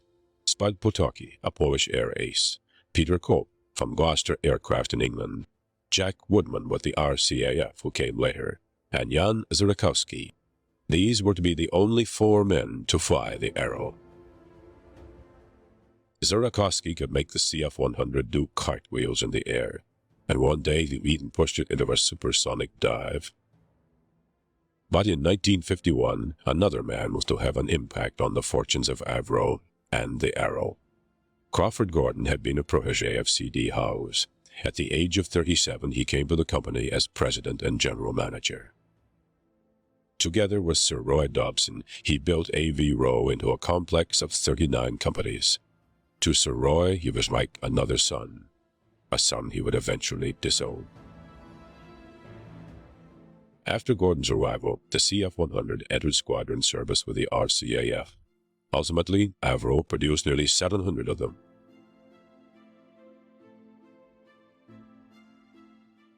But already the Air Force knew it needed something that would fly higher and faster to keep pace with the new Russian bombers, and in that knowledge was born the Arrow. In 1952, Avro came up with design studies for a new double-wing aircraft. The CF-105 was to be a supersonic twin-engine capable of engaging the enemy at 50,000 feet and carrying missiles and rockets. It was a whole new concept in fighter technology, and it pushed Avro's design team into finding solutions to problems never faced before. Jim Floyd was now Vice President of Engineering in charge of the overall design of the plane. Problems were legion on the Arrow. We had a problem, for instance, at the wing skin temperatures at 50,000 feet, where the aircraft was to have its combat capability. were 40, 50 degrees higher than the boiling point of water. Yet inside of the wing, you had the fuel, which was cooling it down. So the differential temperature was trying to distort the wing. And we had to tailor and design the wing so that that distortion was compensated and didn't affect the aerodynamic capability of the aircraft. There were to be no prototypes. Avro was going straight into a first batch of pre-production models, and testing was elaborate. Scale models were fired by rocket into Lake Ontario to test aerodynamic qualities. The CF-105 was now called the Arrow. We had to be dead right first time. There was no flying a prototype, finding the problems on it, then reflecting that back into the production drawings and issuing modifications. You had to be right, and yet you had nothing to fall back on, no real experience to fall back on the design of this aircraft. As the program developed, there were some unanswered questions that were to have a crucial bearing on the Arrow's fate.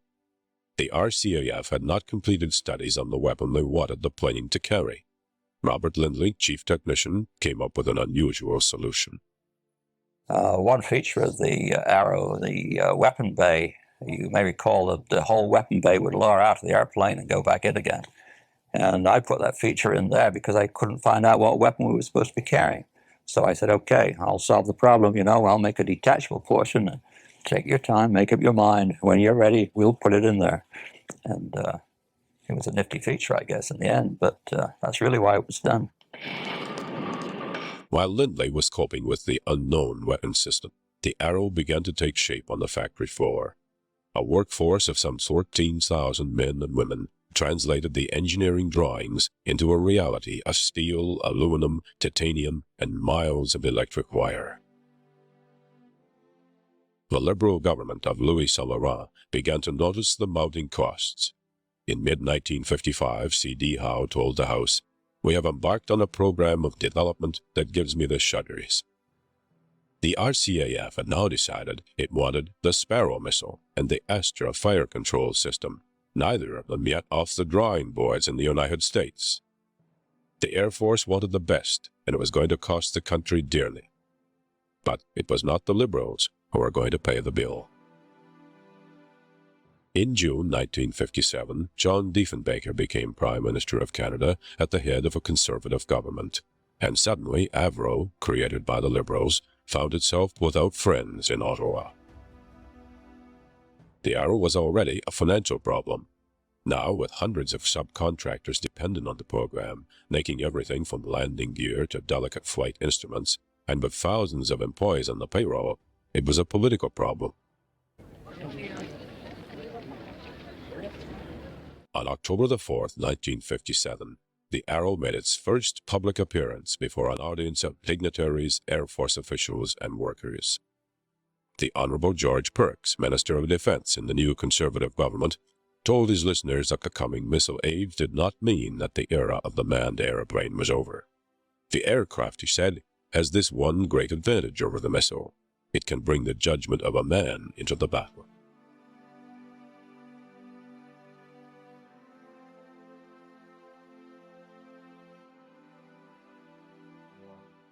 The argument which Perks dismissed was within months to be used against the Arrow by his own Prime Minister. But on that day, the builders of the Arrow were counting the months and the weeks ahead until it should take flight. I understand the Arrow will undergo high-speed taxiing tests within the next 3 weeks. But when will it fly? It will fly sometime during the period that it's undergoing these high-speed taxi trials. You say within the next 3 weeks. This is when we would hope it will be doing its high-speed trials. And sometime during that period, it will fly. And it did fly. On the 25th of March, 1958, Jan Zurakowski climbed into the cockpit of Arrow 201. He made a final instrument check, pressed open the throttles, and released the brakes. The Arrow was ready for takeoff.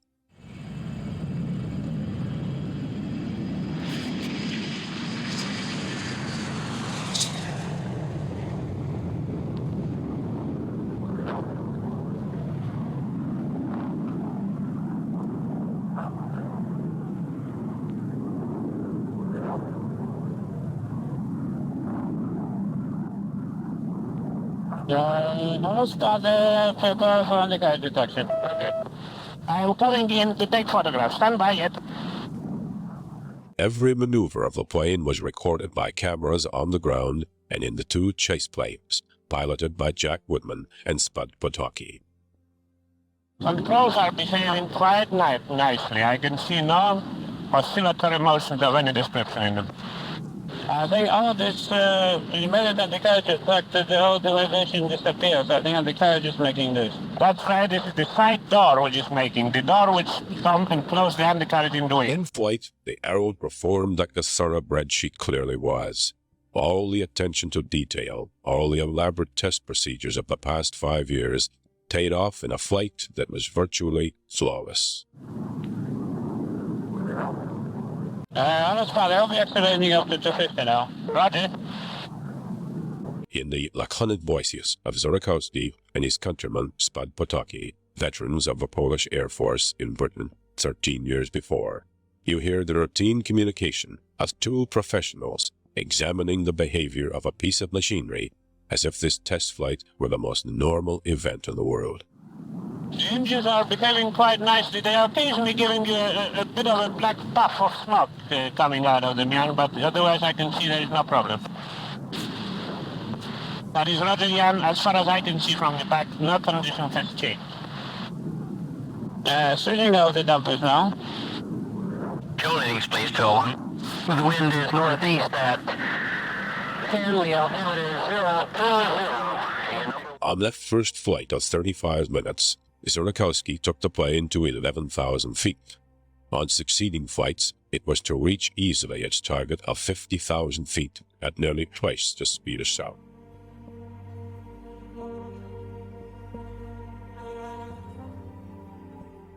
Workers and managers and Air Force personnel left their shops and offices to watch the return of Arrow 201. Some had even bought their families.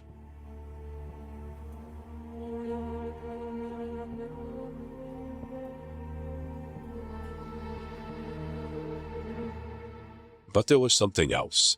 Canadians, used to seeing the leadership in technology in the hands of the United States and Britain, were suddenly aware that they had something which looked like the best in the world.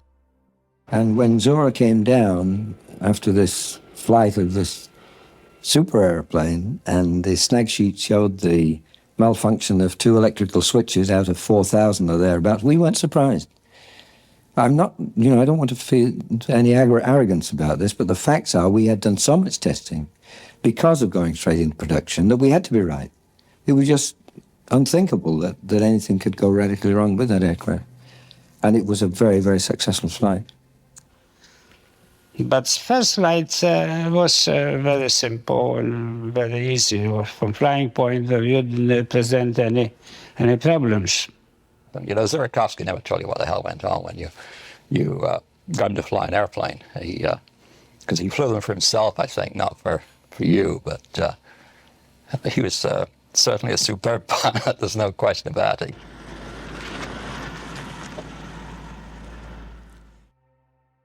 Reg Lane was a group captain in the RCAF attached to the Avro plant and the Arrow program.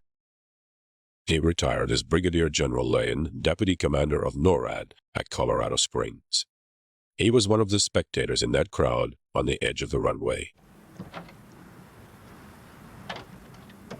It was absolutely magnificent when that aircraft flew the first time, and the reports that were coming back from the test pilot, and the various readouts of the test equipment that was on board the aircraft, of the performance of the total machine.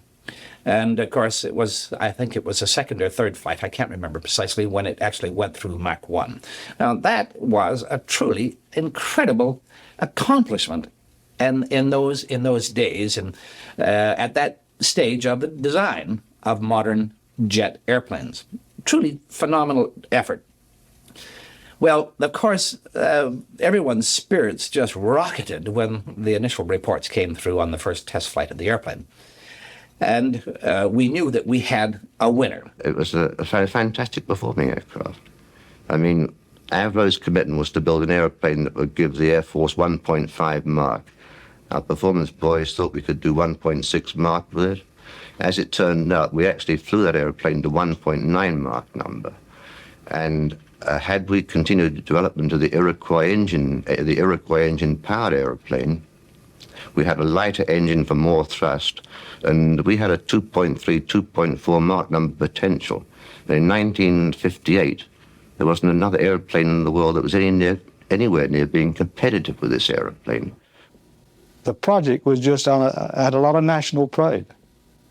You know, you just go home at night and people want to hear about it. You tell them about it. I remember Bob Rice had a garage down the road from the airport. And he used to call me. I was taking off today, and I'd say, yeah, take what time? I said, I don't know, probably about 10 o'clock. And he'd be out in front of the garage with his people. He wouldn't serve anybody no gas, waiting for the airplane to take off and go over to a gas station. For the airplane, this is what everybody wanted, you know. It was something they could look at and say, hey, that's what we did in this country, and I think it was terrific. Through the summer of 1958, Arrows 201, 202, and 203 chalked up 57 flights, totaling some 61 hours. Each flight provided valuable lessons about the plane's capabilities. 204 made 6 flights beginning in October, and 205 flew only once on the 11th of January 1959. But by that time, the Arrow was already under sentence of death. In the summer of 1958, General Perks and Finance Minister Donald Fleming had made an official visit to NORAD headquarters in Colorado. The American plan for North American defense included Canadian fighter squadrons, the radar warning system, and the Bullmark missile. Perks now became convinced that the bomber was becoming obsolete, that if Russia were going to attack North America, it would do so with nuclear missiles.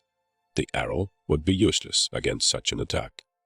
If fighters were needed, he now had assurances from the Americans that the United States could make them available in quantity. The logic of this was not lost on his colleague, the Minister of Finance. The plane was becoming much more expensive to construct than had ever been expected in the first place. Indeed, originally, thinking in terms of manufacturing a much larger number of planes, the cost had been estimated down as low as $1 million a copy. Well, because of the disappearance of the hoped-for market, the cost was getting up to figures between $8 million and $12 million. In September 1958, the first blow fell. The Prime Minister announced that because of the rapid development of missiles, her government was not going to complete the full Arrow program. Crawford Gordon chose to believe the Arrow would not be cancelled. I want to stress most emphatically that the Arrow program has not been canceled, nor has it been decided not to put it into production. On the contrary, the Prime Minister's statement says the program is to continue.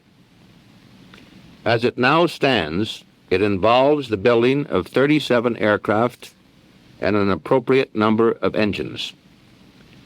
This situation remains unchanged, and we are convinced that when the review takes place next March, the Arrow will be ordered into production. But General Perks spells it out. The Sparrow missile and Astra fire control systems were to be dropped. Work would continue on the 37 pre-production models, and that was all. Everybody in the country buried the Arrow. They said it was all finished and so on, but we weren't prepared to accept that, and we went about our business to try to find out. We spoke to the political people in Ottawa on the one hand and the military on the other, and got two completely opposite. Now the company mounted a desperate campaign to reverse the decision. Fred Smyth went to Washington to see the Assistant Secretary of the Air Force and extracted from him an extraordinary commitment. The U.S. Air Force was willing to fund the missile and fire control system, as well as supplying test facilities as a virtual gift to the Government of Canada, and he authorized Smyth to communicate this to the Minister of Defense Productions, Raymond O'Hurley. On the next day, I went to Mr. O'Hurley with a letter to this effect, and I stood there while he read it. And that was the last we heard of that. No trace of that letter can be found in the National Archives. Indeed, Mr. Perks later denied that there had been any offer of financial help from the Americans.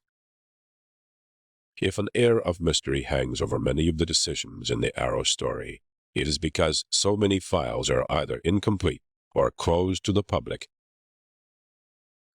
In any case, it appears that the letter would have made no difference. The government had already made up its mind.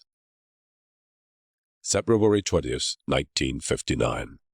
For the thousands of people who were thrown out of work that day, it would be known as Black Friday. More than 20 years later, the memories are still fresh and painful. Well, about 9:30 in the morning, one of the fellows in the office telephoned his broker, just an ordinary inquiry on some stock prices. And toward the end of the conversation, he said, so by the way, how's Avro Canada doing today? And I have to bear in mind that there was a tremendous feeling of pride of working at Avro Aircraft and Dorada engines at that time. People really enjoyed it, and they bought stock in the company in the hopes that they would, succeed while the company succeeded. And at any rate, the broker said, no, let's see, Avro Canada. Oh, just a minute, there's something coming in over the ticker tape. And he waited a couple of minutes, came back, and he says, we've just got a thing over the ticker tape that says that the Canadian Prime Minister has just announced in the House of Commons that the Avro Arrow and the Orenda Iroquois programs are to cease immediately. And that was the extent of the thing on the ticker tape. So the guy came back off the telephone sort of quite shaken, obviously. Be about 10:30, just after 10 in any event.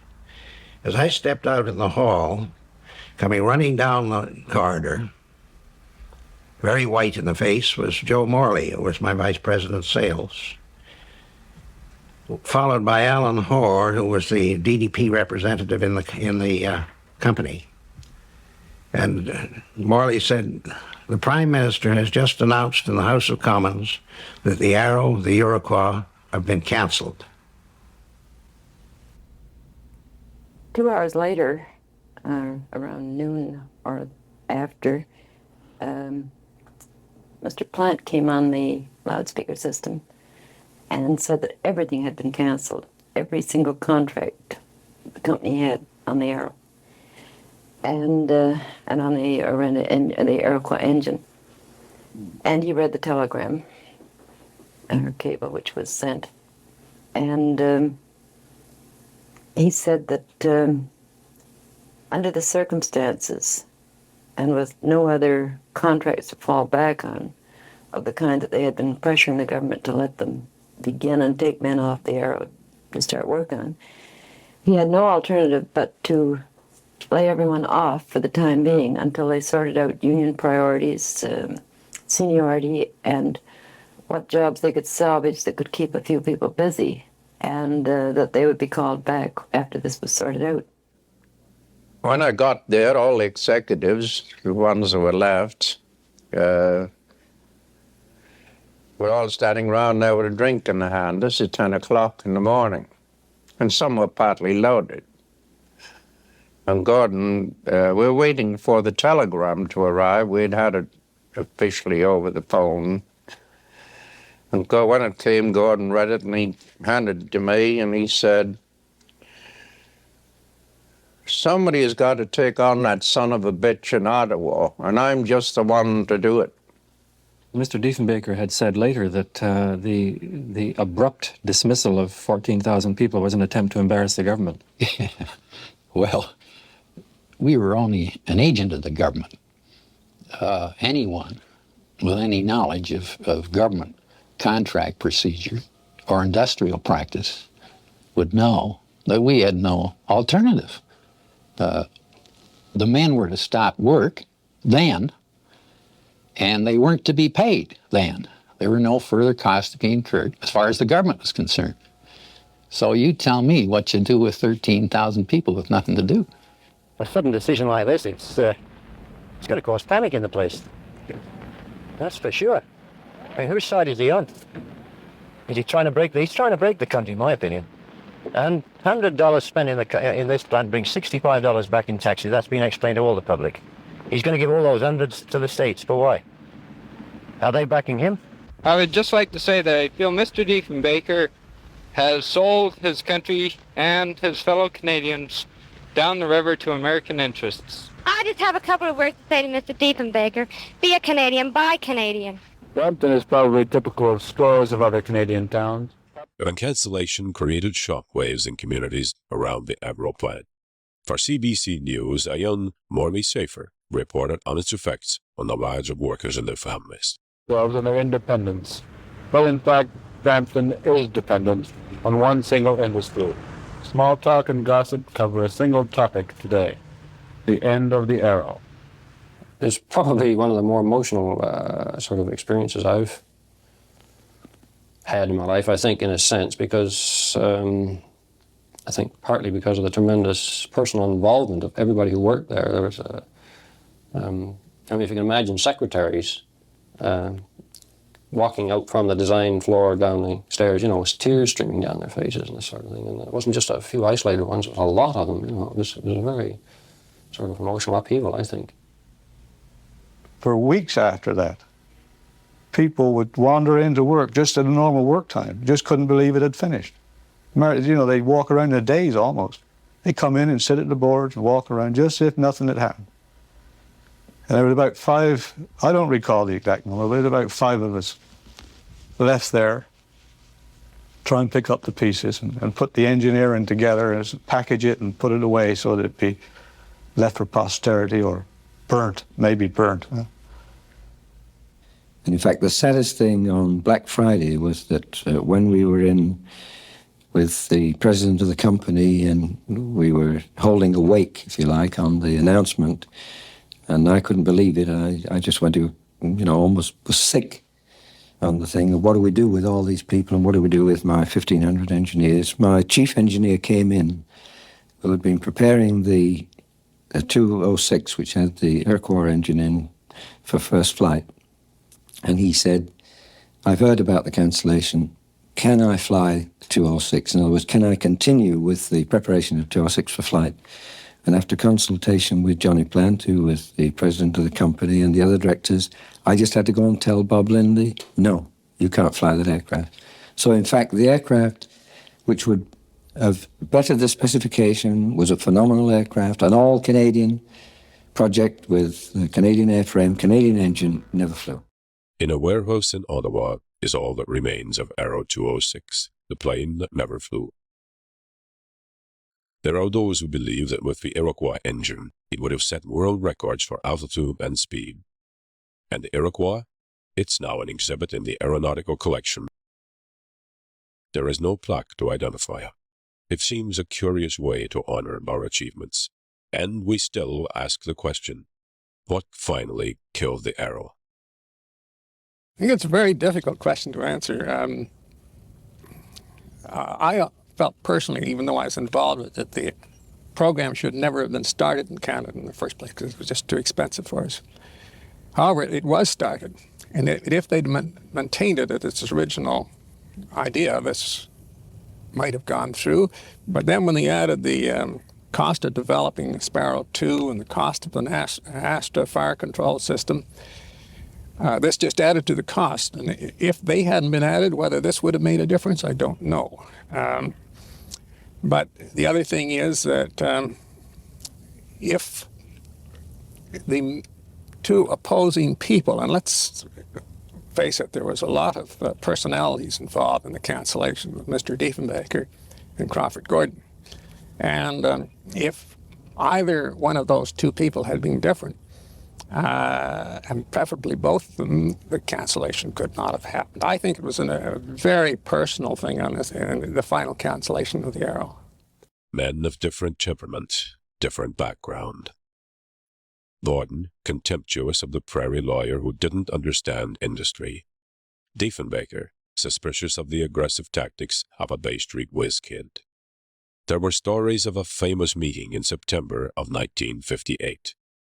Although I'd never met Mr. Diefenbaker, I knew he had great respect for his office, for the office of Prime Minister. And I warned Gordon before he went to see him not to take a drink and not to smoke in his office, whatever he did. Well, Gordon must have been very belligerent. He was half loaded when he got there. and he puffed smoke in the old man's face all the time, and it ended in quite a bitter argument, and what you would use the term that the president was thrown out.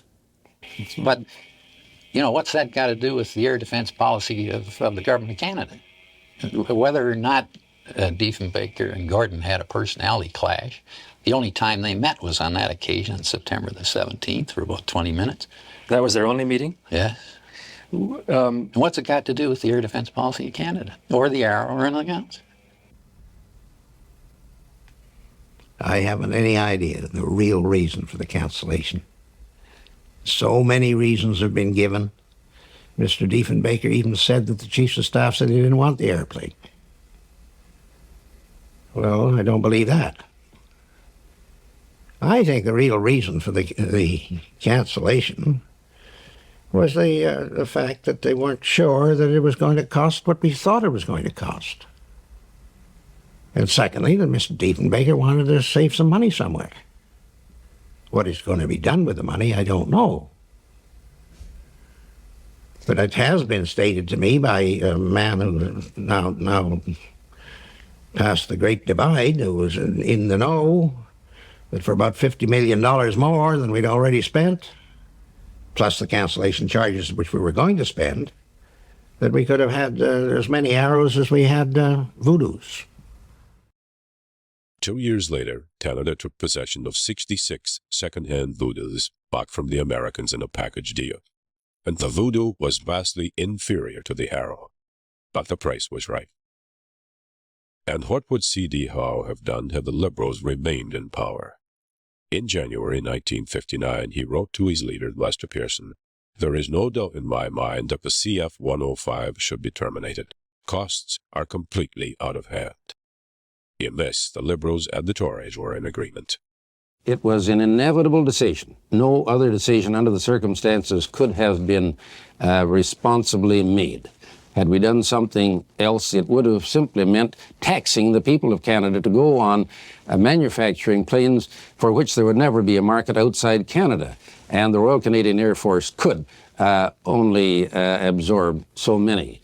And as a matter of fact, it was around this time that the whole role of the fighter aircraft had to be re-examined, because our concept of the defense of Canada in relation to a possible attack changed from fear of the man bomber to fear of missiles. And the Avro Arrow would never have been any use to us as a defense against missiles. Last September, I made it perfectly clear that having regard to the developments that were then taking place, particularly in intercontinental ballistic missiles, that there was a probability that action would have to be taken in this regard. And that's the reason for the action.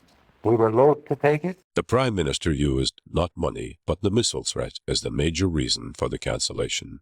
In place of the Arrow, we acquired the Mach missile from the United States. The part that upset me was basically in being asked to give some rationale behind the decision other than cost. And we really couldn't do it because it was simply a cost matter.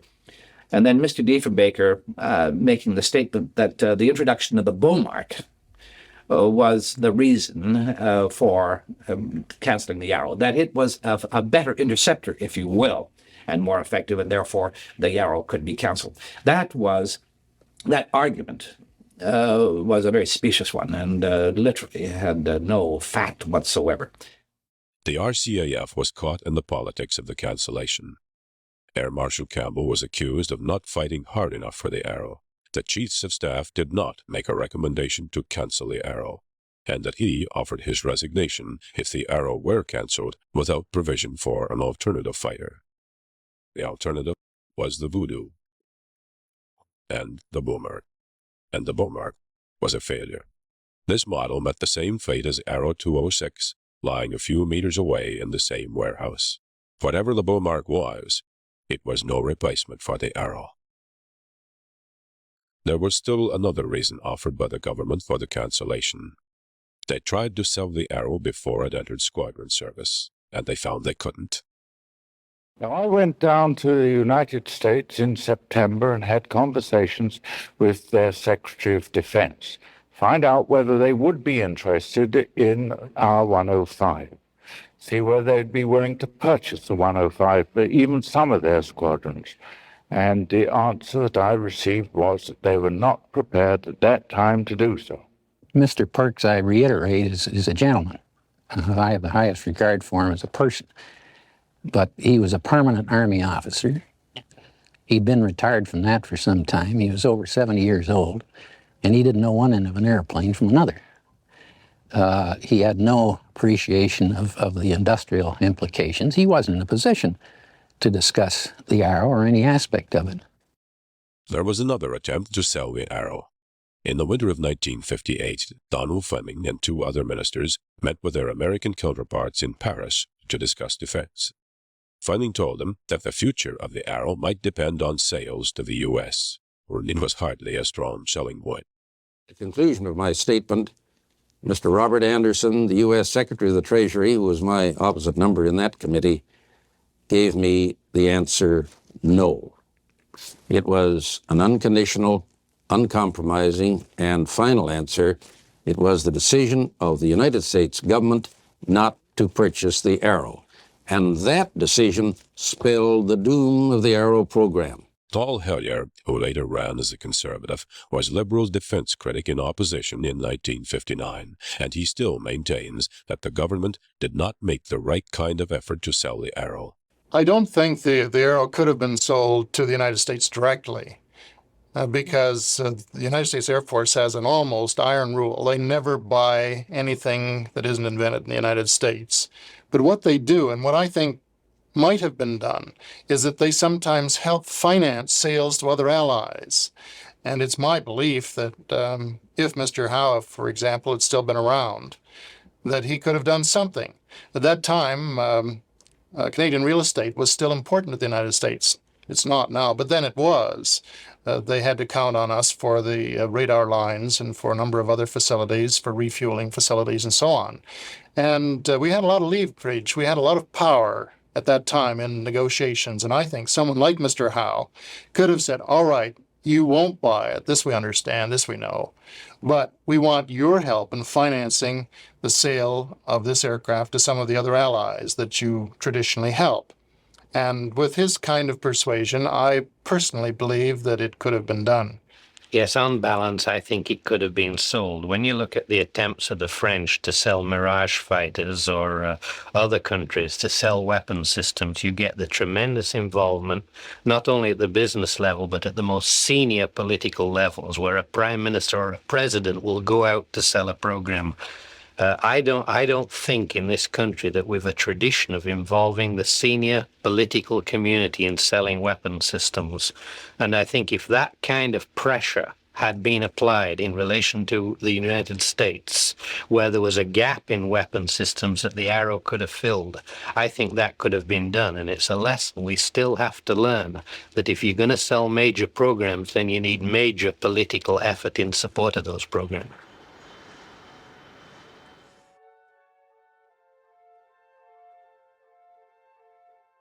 Its performance, even in the curtailed flight tests, placed it among the best in the world.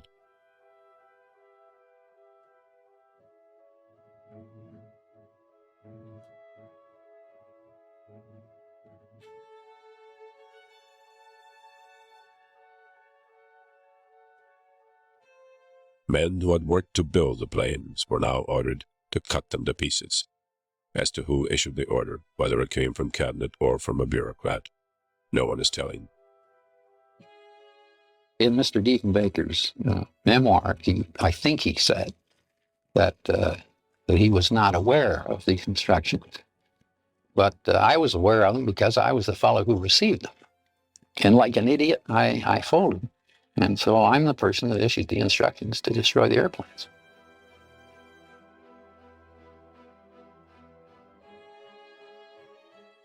Cameramen were not allowed inside the plant to record the destruction, but one enterprising photographer rented a plane and took aerial shots.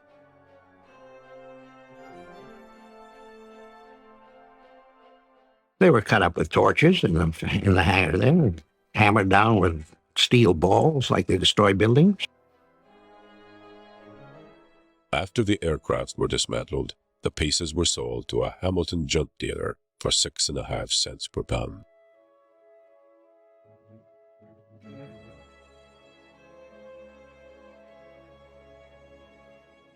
A few weeks earlier, a request for one or more of the arrows had come from Britain for use in flight testing. The request was not refused. It was simply withdrawn. 3 could have been flown to England with 2 more to be used as backup spares of the first 5 we had flying. Canada wouldn't let them go. I mean, the reason is obvious. Had those aeroplanes ever got to Farnborough, and Farnborough realized the fantastic performance, I mean, Diefenbaker in no way have ever justified his cancellation of that program. And I'm sure that's why they were never let go. Well, the 5 arrows that had flown, and for which there was some interest on the part of the Royal Aeronautic Establishment in Britain. They would wanted to take a couple of those and work further on research with them. Those were destroyed. Those were cut into scrap. Well, I can't give you the detail now of the issues that went into the destruction of a particular copy. But I can tell you that in general, there was no deliberate destruction to do away with the arrow. Far from it. It was just a case of what was the economical way of disposing at that particular time of various copies of the plane that were in various stages of production. And as you know, what happened after that, it was just like a de-Stalinization program. We were ordered to destroy all film on all original negative film on the Avro Arrow, all the still pictures, black and white, all stuff that had been developed during the flight test phases of the airplane. Ottawa's instructions were to destroy these. They ordered us to destroy the airplanes by breaking them up. And I think the day I saw that production line being put to the cutting torch, it's the nearest I've come to shedding a tear over an airplane. It was pathetic. Did you see any aircraft being destroyed? No. No. I could have if I wanted to, but I didn't. I couldn't. I don't think any people wants to go and watch such a massacre. Frightening sight. It's not, in my view, something that one can be dogmatic about, but I would certainly come down on the side of saying, yes, painfully, regrettably, it was the right decision at the time under all the circumstances. And I think so now, too. Well, you've got to look at it from various points of view. You know, from the country's point of view, was it a mistake? I think that you really can't afford to abdicate from the thrust of technology. The airplane was a good airplane. They probably would have sold a hell of a lot of copies. If you have to look at it strictly from the standpoint of defense, and the amount of defense dollars that the Arrow was going to take, then I don't really think that the government had any choice. Certainly, it would have taken all of the defense money that was then available. The Navy and the Army would have had nothing. They would have been totally bereft for years. And this, from their standpoint, I think was untenable.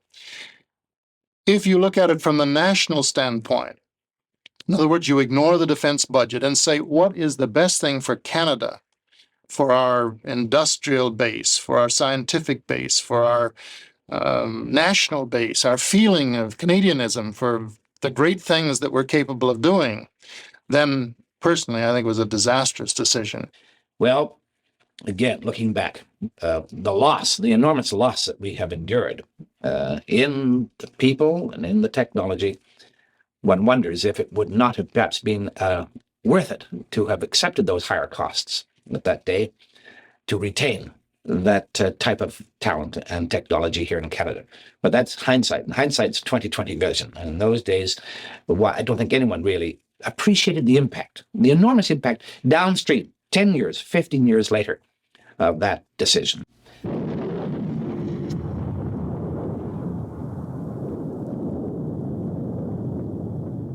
And the consequences? One of them was a shot in the arm for the American Moon Project. A number of top engineers were immediately snapped up by NASA. Brian Erb, a young engineer, developed the heat shield for the Apollo spacecraft. Len Packham, in charge of the rocket test program with Avro, worked on the telemetry system for the first manned rocket launchings. And Jim Chamberlain, chief technician at Avro, was project director for Gemini. Engineer Ken Cook went from Avro straight to McDonnell Douglas in St. Louis. He's now a systems engineer on the F-18, which his company hopes to sell to Canada for $2.5 billion. Can a country the size of Canada ever compete in the business of building costly weapons of war? The immediate impression is to say, no, you can't afford them.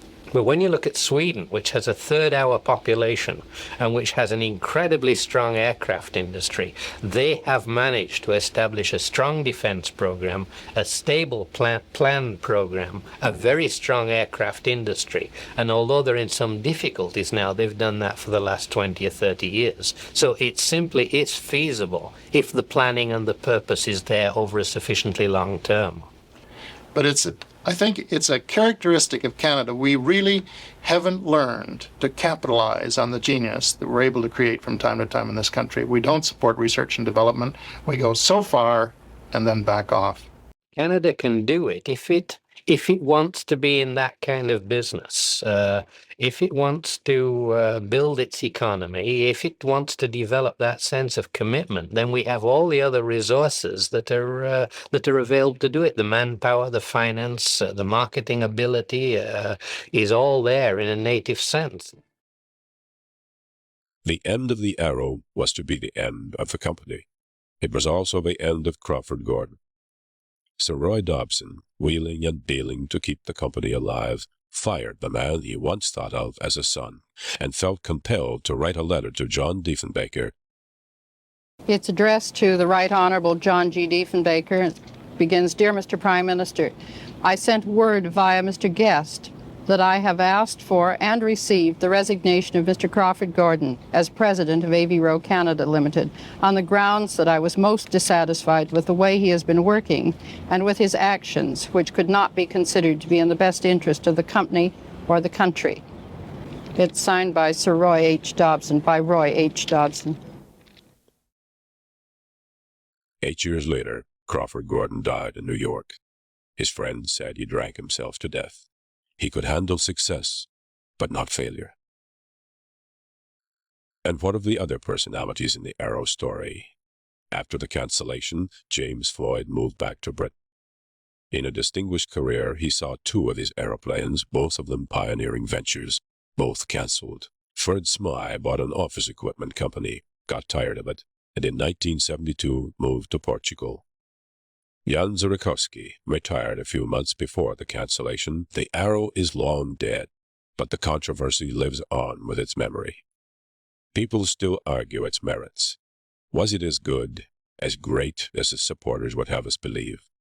Here are three answers. If you mean by the Arrow, I take it, a fighting instrument of war, which must include an aircraft, an engine, and a sophisticated fire control system, then of course there never was an Arrow in those terms. I think everybody will agree that is factual.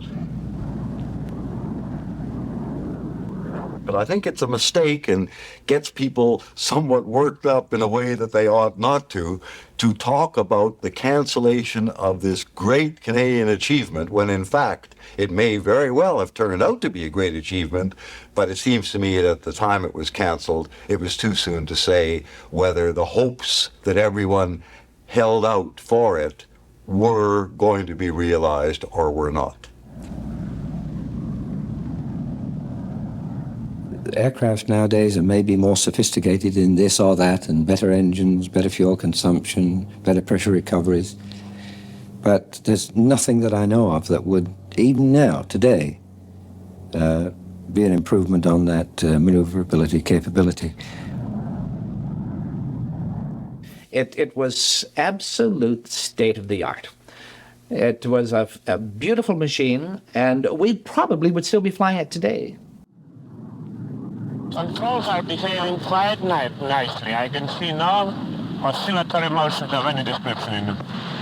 I think all this immediate indicator fact that all the vibration disappears. I think the carriage is making this. That's right, it's the side door which is making. The door which comes and closes the undercarriage in the wing is sitting against the fuselage.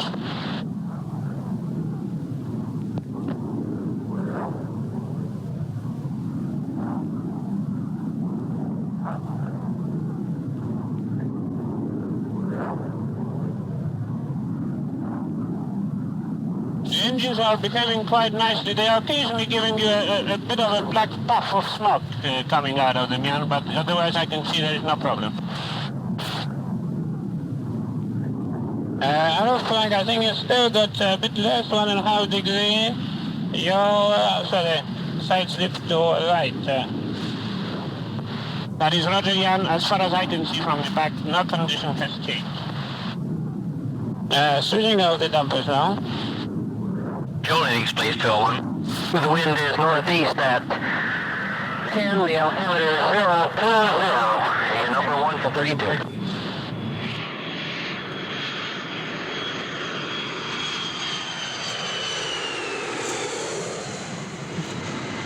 Telemetry is touchdown.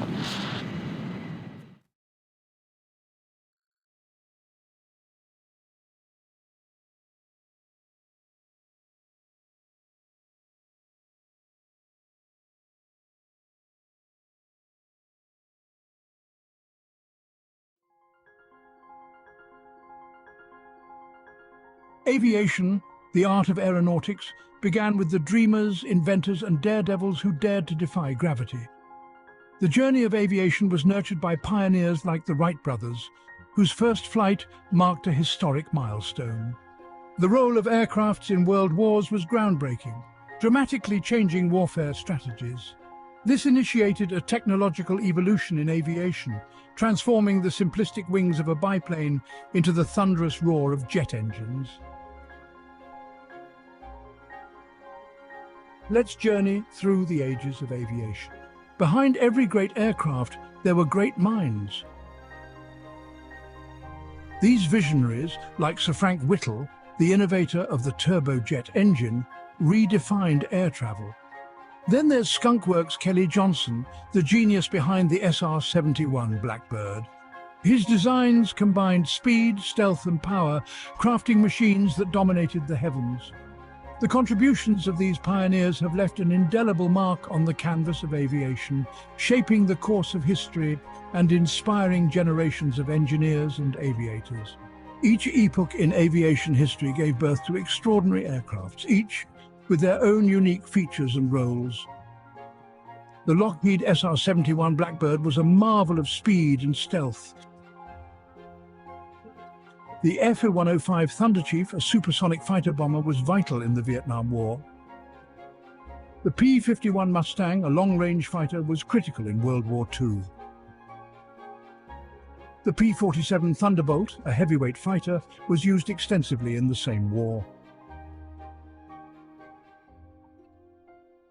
The A-10 Thunderbolt II, the Warthog, is a close air support icon. The Messerschmitt Me-262 marked a leap forward in aviation technology. Each of these game changers were instrumental in their eras, and their legacies still resonate today. Beyond the game changers, there are those that have transcended their practical roles to become icons. The Concorde was not just an aircraft, it was a supersonic symbol of luxury and speed. The B-52 Stratofortress, a strategic bomber, is an icon of power and resilience. These magnificent machines and others like them have become much more than just aircrafts. They are enduring icons that encapsulate the audacious spirit, the relentless innovation, and the boundless ambition that define the world of aviation.